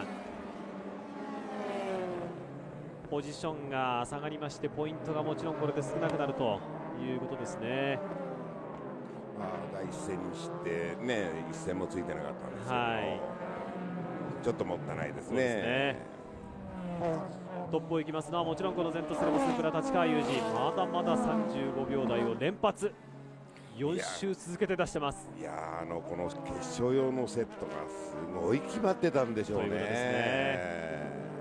もちろん他の2台にはトラブルが出ました。デンソーサードスープラは、完全にこれは止まってしまいましたけれども、このチームのマシンは、ほんの些細なトラブルだけで済んだと、カルソニックもう一度入りますね。そうですか。もう一度入るような感じです。やはりきちんと入りきっていなかった給油装置に何かしらトラブルがあるということなんでしょうね、これはね。ということはもうさらにポイント圏外に行ってしまう。そうですね。残念ですね。何かインパルチームの流れが今シーズン良くないですね。さあこれでこの後もう一度トレビエが入りますか。ピットロードまだ入らないですね。まだ入らないですかね。この週はまだ入りませんでした。さあ先頭グループ、これで100周目の周回に入っています。99周目を走り終えました。100周目残り11周でなりました。イエローハット IMS スープラ服部直樹がフェラーリとちょっと接触。あれは大丈夫だったですね。いや危なかったですね。危なかったですね。カナドも大丈夫ですね。大丈夫です。大丈夫です。いや今一瞬ヒヤッとしましたが、どうやら事なきを得ましたか。丈夫ですね。今の接触の仕方っていうのは本当に触れたぐらいでしたから大丈夫ですよね。そうですか。服部直樹は現在3番手、前のモチュールピットワーク Z とはまだ大きな差がありますか。いえ、そんな差ないんですよね。そうですか。どのくらいの差なんでしょう。ここの差ですよね。この差ですか。多分2秒ちょっとの差だと思うんです。そうですね。さあ服部の方は35秒から36秒台のラップタイム、やはり4秒差ぐらいですかね。4秒差ぐらいですね。一方ミハエル・クルムの方は36秒台の前半ぐらいですか。今クルムもね、もう多分無線で後ろから来てるの知ってますから、今すっごい頑張ってますよ。さあ残り10周になりました。しかしもっと荒れるかと思ったんですが、皆さんあまり荒れませんね。そうですね。非常にスムースな流れでここまで来ています。残り10周に入りました。山内さん、ここまで来ましたけれども、この後まださらに10周ありますが、何も起こってほしくないと思いつつ何か起こってほしいとそうですねいう感じじゃないですかね、これ。モチュールがね、逃げ切れるかどうかですよね。そうですね。服部直樹がミハイル・クルムに追いつくかどうか、これがもう最後の見どころかもしれませんね、トップグループの中では。このままいけば立川選手いけそうですね。いや、もうこのままいけ十分いけるんじゃないですかね。さあ、この新生富士スピードウェイのこけら落とし、トヨタのスープラが初陣、その初陣ということではないですけれども、その最初のレースを飾ることができるんでしょうか。2005年モデルとしては2レース目ということになりますが、開幕戦はね非常に苦戦しましたから、その雪辱を晴らすということになると思います。さあ、残り周回が少しずつ少なくなってきます。服部直樹の追い上げはどうなんでしょう。ミハエル・クルムとの差がどうか。ちょっと開きましたか。そうですね。はい、この周はコンマ5秒ほどミハエル・クルムがプッシュしました。そうですか。ということはこの辺りはミハエル・クルムもまだ頑張っていると。もう頑張ってますよね。あとザナビーが逆にプッシュしてきてますよね。本当ですね。リチャード・ライアンがプッシュしてますね。ちょっと引っかかったとかそういう問題なのかもしれないですけども、リチャード・ライアンが35秒台。結構目いっぱいいってますね。前のイエローハットとは3秒差ないですね。この位置、ここでまたもう一度今度はリチャード・ライアンがフォーミュラーではチームメート服部直樹を抜き返すということになるんでしょうか。ただ残り周回は少なくなってきています。さあ、102周を走り終えまして103周目に入りました立川雄二。さあ、これどうなんですかね。最後まだ分かりませんよ。分かりませんよ、これ。宮原さん、これどのマシンが一番有利ですか、今。ゼントセルモですよ。違うか。いや、それはそうそれはそう。そうですね。2番手争いのこの3台は、今のところモチュールが逃げ切るのかなという感じはあるんですけども、クルムがね相当頑張ってますよね。頑張ってますよ。今同じようなタイムですよね。なんであとタイム差も約 4,5 秒あるんでね、逆にライアンと服部の方が2秒台なんで、何かあれば本当に順番すぐ入れ替わるっていう雰囲気、そうですよね。余計強いのかなと思いますけどね。ライアンも300クラスを威嚇しながらかなりプッシュしています。攻めてってますよ。ここに来てリチャード・ライアンも猛プッシュ。もちろんそれはこの服部直樹にも伝わっているでしょう。ヘアピンを立ち上がっていきます。このヘアピンも非常に高速のコーナーになりました。そして 300R からダンロップコーナー方向。これがレースのシリーズの中盤戦以降だとね、4位でいいやっていう考え方もあるんですけども、やっぱりレース2レース目で特にザナビーはねこの間取ってないんで、やっぱり表彰台上がるか上がらないかっていうのはかなり大きいですよね。そうでしょうね。みんなそうですけどね。トレルイエはただ戻りませんね。なんとかギリギリ最後までいけると。いや、ピットの方ではもうすでにですね、準備をしてますから。そうですか。やはり燃料足りないですね。ラップタイムはかなり落としてますよね、今ね。43秒台。さあ、104周目にトップグループ入っています。残りが7周。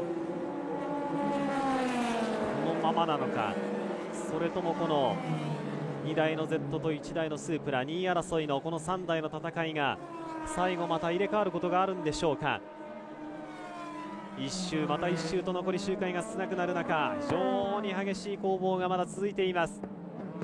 ただトップは安泰、ゼントセルモスープラ、まだこの段階で36秒009。いや、もう全然タイム落とそうとしないんですよね。後ろには34秒以上の差があるんですが、立川雄二全く手綱を緩めません。35秒台連発。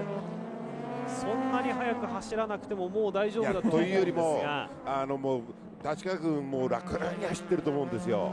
それでこういうタイムが出てしまうという、もうすごく車が煮詰まってるんですよね。いや、非常にいい走り。確かに決勝用に本当にいい走りを、見つけていたと、いいセットを見つけていたということなんでしょうね、これはね。そうですね。立川雄二、残り1周回を一つまた一つと削り取っていっています。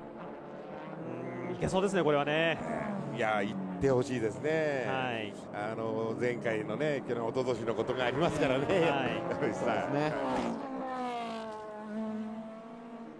さあ、おっとやっぱりここでカルソニックインパル Z ピットロード。ただピットロードでもスピードがなさすぎませんか。振ってますね。やっぱりガソリンがない。ガソリンがないんですよ。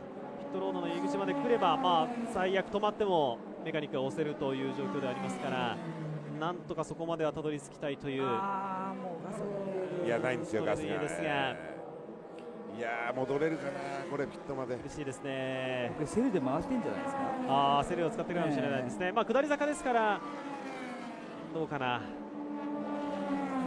なんとかいけるかもしれませんね。でも順位はものすごく落としてしまいますよね。はい。いやかわいそうですね。さて、もしこのままゼントセルモスープラが勝てば GT500 の優勝車両ということでは NSX を抜いてスープラが23勝でトップに立つということのようですね。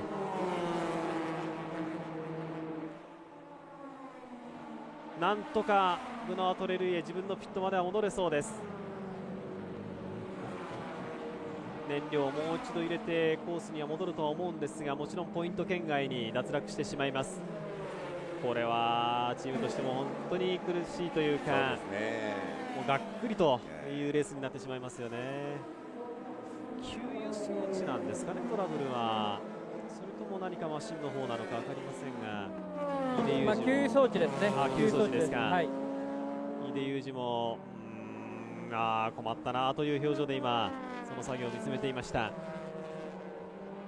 さあ残り5周になりました。立川雄二、今回はでもほぼ完璧ですね。1回目のピットアウトの時にちょっと心配がしましたけども、あれだけでしたね。虎之助君もすっごい走りしたし、日本に帰ってきて初優勝ということですよね。嬉しいでしょうね、これも2戦目にしてですからね。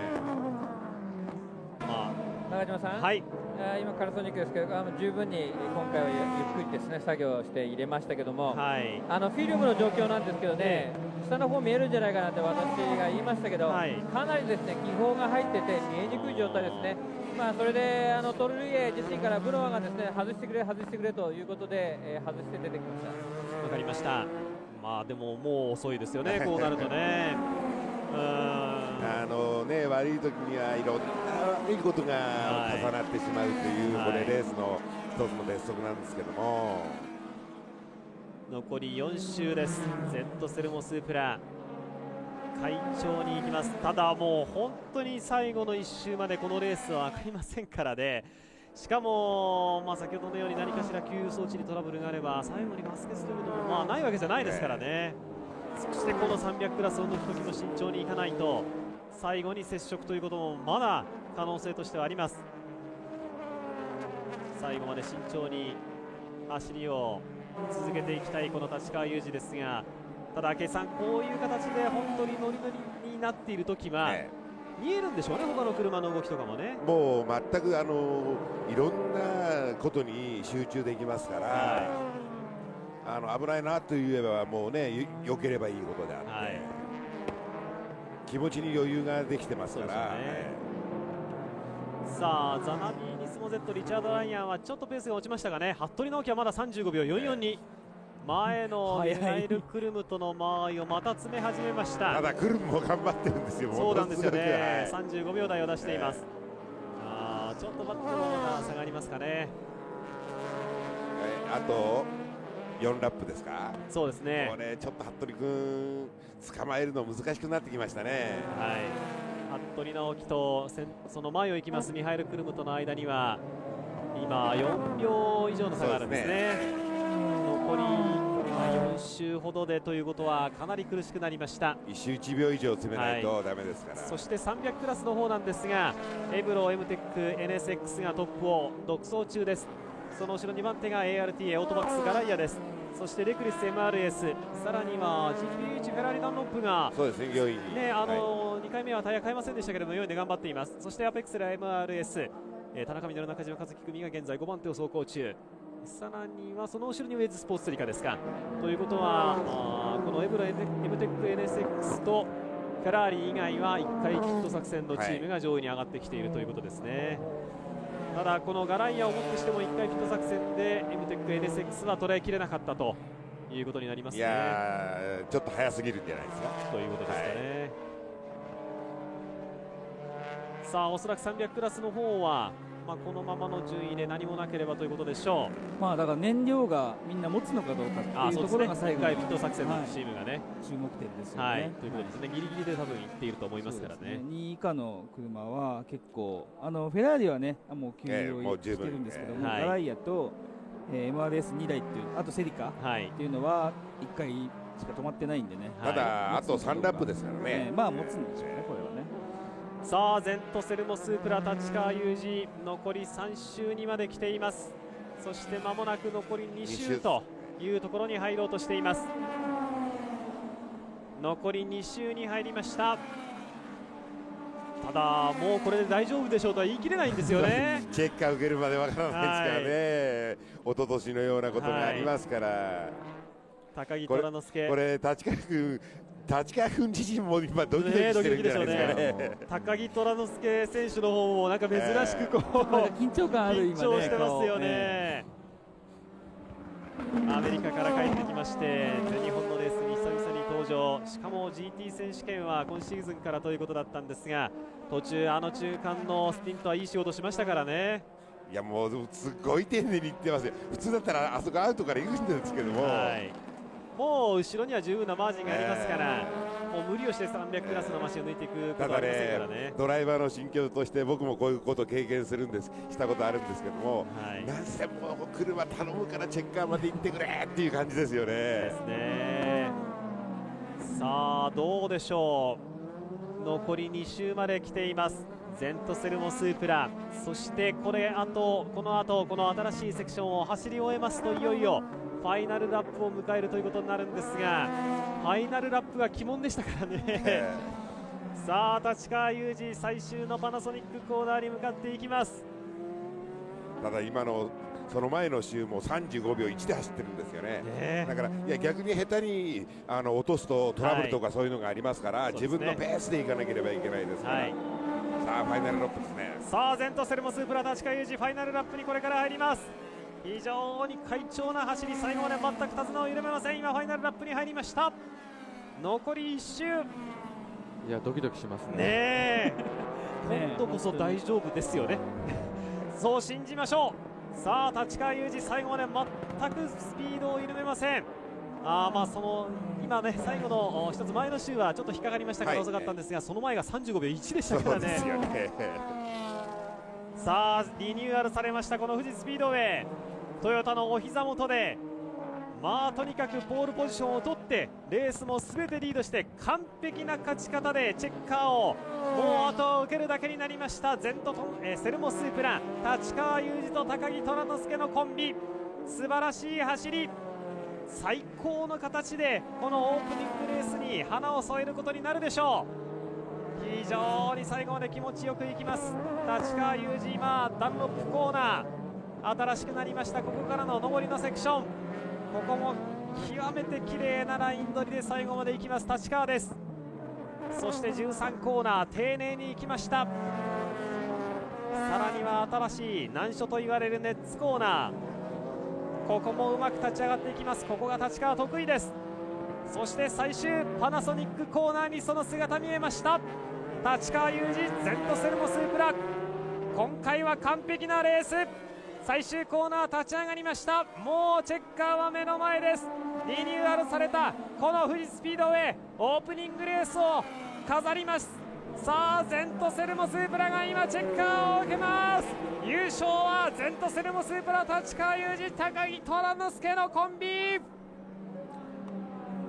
いやーすごいですね。ポールトゥフィニッシュですよ。完璧でしたね。完璧ですね。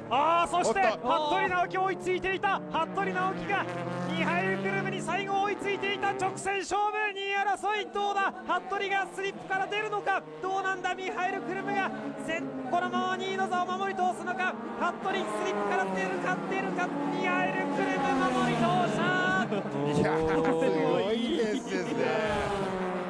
モチュールピットワーク Z 最後は守り通しましたが、服部よくあそこまで行きましたね。4秒以上ありましたよね。そうなんですよね。凄まじいペースで追い上げました服部直樹。もうちょっとでしたね。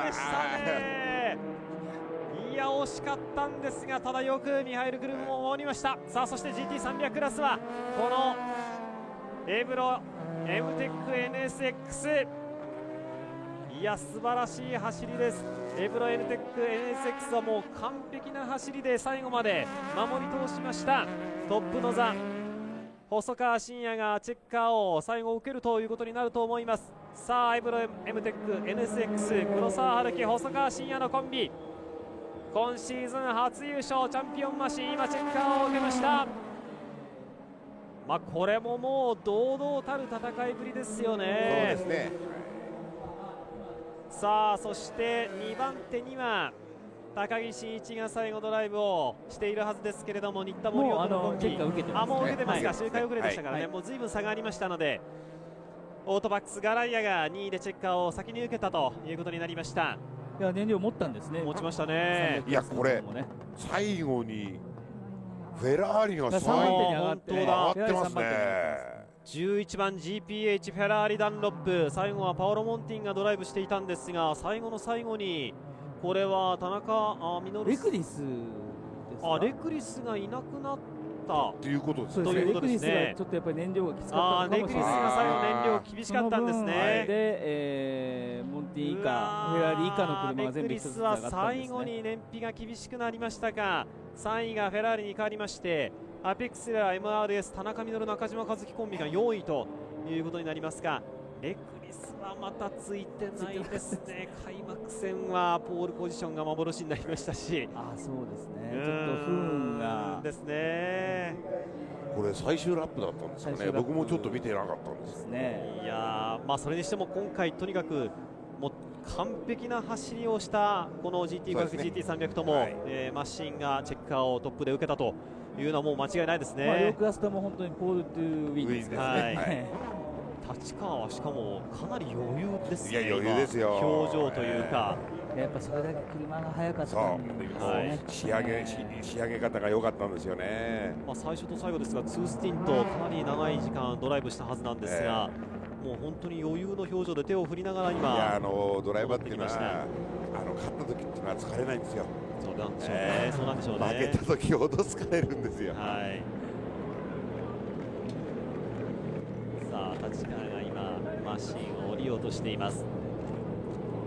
とにかく今回は高木虎之介とのコンビネーションも、そして車も完璧、唯一その1回目のピット作業が終わった直後のねギアが入りにくかった時だけが心配されましたが、その後は完璧なレース展開を見せました。ようやくこの2005年モデルのスープラも勝利を飾って、しかもこの富士のオープニングレースでトヨタの関係者の方々はほっと胸をなで下ろされてるんではないかという気がしますね。さあ立川がヘルメットを外します。ほとんど汗もかいてないんですか。いやもう楽なレースだったんじゃないですか。そうですかね。争うことがなかったですからね。そうですよね。そうですよね。自分のペースで行ってね、相手がついてこれなかったんですから。相棒はまだ来ないんですかね。そうですよね。非常にこう中島さん。はい、次郎さん。今レースを終えたですね、立川選手にインタビューします。お願いします。本当に汗かいてないんですよ。そうみたいですね。本当にスタートからそしてゴールまで、本当に完璧と言いますか、描いた通りのレースができたんじゃないですか。そうですね。もう本当にね、順調で、もう本当に感謝するばっかりですよね。もう開幕戦のあと1ヶ月ぐらいしかない短い時間の中、ここまで車もね持ってきてくれた、トヨタ TRD チームのみんなにね本当に感謝で、もうレース中はねタイヤのことだけ気使って後ろとの差をコントロールしながらいけるぐらいの余裕があったんで、もう本当に良かったし、あとはなんといってもね、やっぱり新しいパートナーの、高木選手はね、本当にいい走りしてくれて、もう楽させてもらったしね、頼もしいパートナーを得たなっていう感じですね。まあそのですね、もう全く危なげない、立川選手のスティントでなんかもうヒヤッとするようなことは全くなかったんじゃないですか。そうですね、本当にスタートからもう順調で、もう全然ね、無理することもなく、もうヒヤっていうこともなく、ただね、最終ラップまで何があるか分かんないっていうのはもう身をもって経験してるからそれだけ本当に気をつけてましたよね。もうタイヤいたわって最終ラップにそのことはやっぱ脳裏にかすめましたか。いやもうかすめましたね。だからもうそこまで喜べないと思って、もう最終ラップはね、後ろとのマージだったんで、もうゆっくり走ってきてはいその今パートナーのですね、トランス選手来ましたトランス選手おめでとうございます。ありがとうございます。帰国後のですね初優勝の気分は。そうですね、本当に、いいチームメイトを持ったっていつも言うんですけど、本当にチームメイトもいいし、車もいいし、これで最強コンビが今年このまま最強コンビでいきたいな、自らのスティントの評価はいかがでしょう。そうですね、あんなに離れて思わなかったんですけど、自分の仕事を、ね、一応、終わらせて立川につないだんで、良かったな。もちろんハンディキャップ等ありますけど、この調子でですね、中盤戦、終盤戦まで行きたいですね。頑張ってください。はい、頑張ります。優勝しましたゼントセルモスープラの2人のドライバーに二郎さんからインタビューしていただきましたが、これ梅原さん、高木虎之介選手は優勝ということでは5年ぶり、2000年のフォーミュラ日本以来、そうですね、フォーミュラ日本以来だと思いますね。ということになるんですかね。でもそれだけに嬉しそうでしたよね。本当に喜んでますね。普段あんまり池さん、表情がそんなに豊かな方じゃないんですが本当に笑顔でねここでちょっと順位を整理してまたお伝えしておきましょう。GT500 クラスですけれども、ゼントセルモスープラが優勝、そしてモチュールピットワーク Z が2位、イエローハット YMS スープラが3位、ザナビーニスモ Z は4位で第2戦を終えました。そしてソウルトラフロースープラがきっちりと5位でレースを終えています。そしてダイナシティトモススープラ37号車が6位、バンダイスープラが7位、エプソン NSX、ジーゾックスハセミ Z、ダイナシティトモススープラ36号車が10位という結果に、暫定ですけれどもなっています。一方 GT300 クラスの方ですけれども、今お話ししましたエブロ M テック NSX が優勝、 ARTA ガライアが2位、レクリス MRS が見事3位に入りました。これは大健闘ですね。いや大健闘ですよ、そして GPH フェラーリダノップ、こちらも健闘と言っていいでしょうね。フェラーリ燃費でハンデを背負っていますけれども、田中哲也、パオロ・モンティン頑張りました。そしてアペクセラ MRS 中島和樹が、大先輩田中稔とともに頑張りました。そしてウェズスポーツセリカも6位に入っています。ドリームキューブズアドワン Z は7位、ウィルコムアドワン BMAC350R が8位、そしてエンドレスアドバン Z は、ウェイトハンデがありながら9位、そして CCI リカルデントアドバン Z が10位ということで Z3 台がトップ10に入るという結果に終わっています。さあ2005オートバックススーパー GT、第2戦富士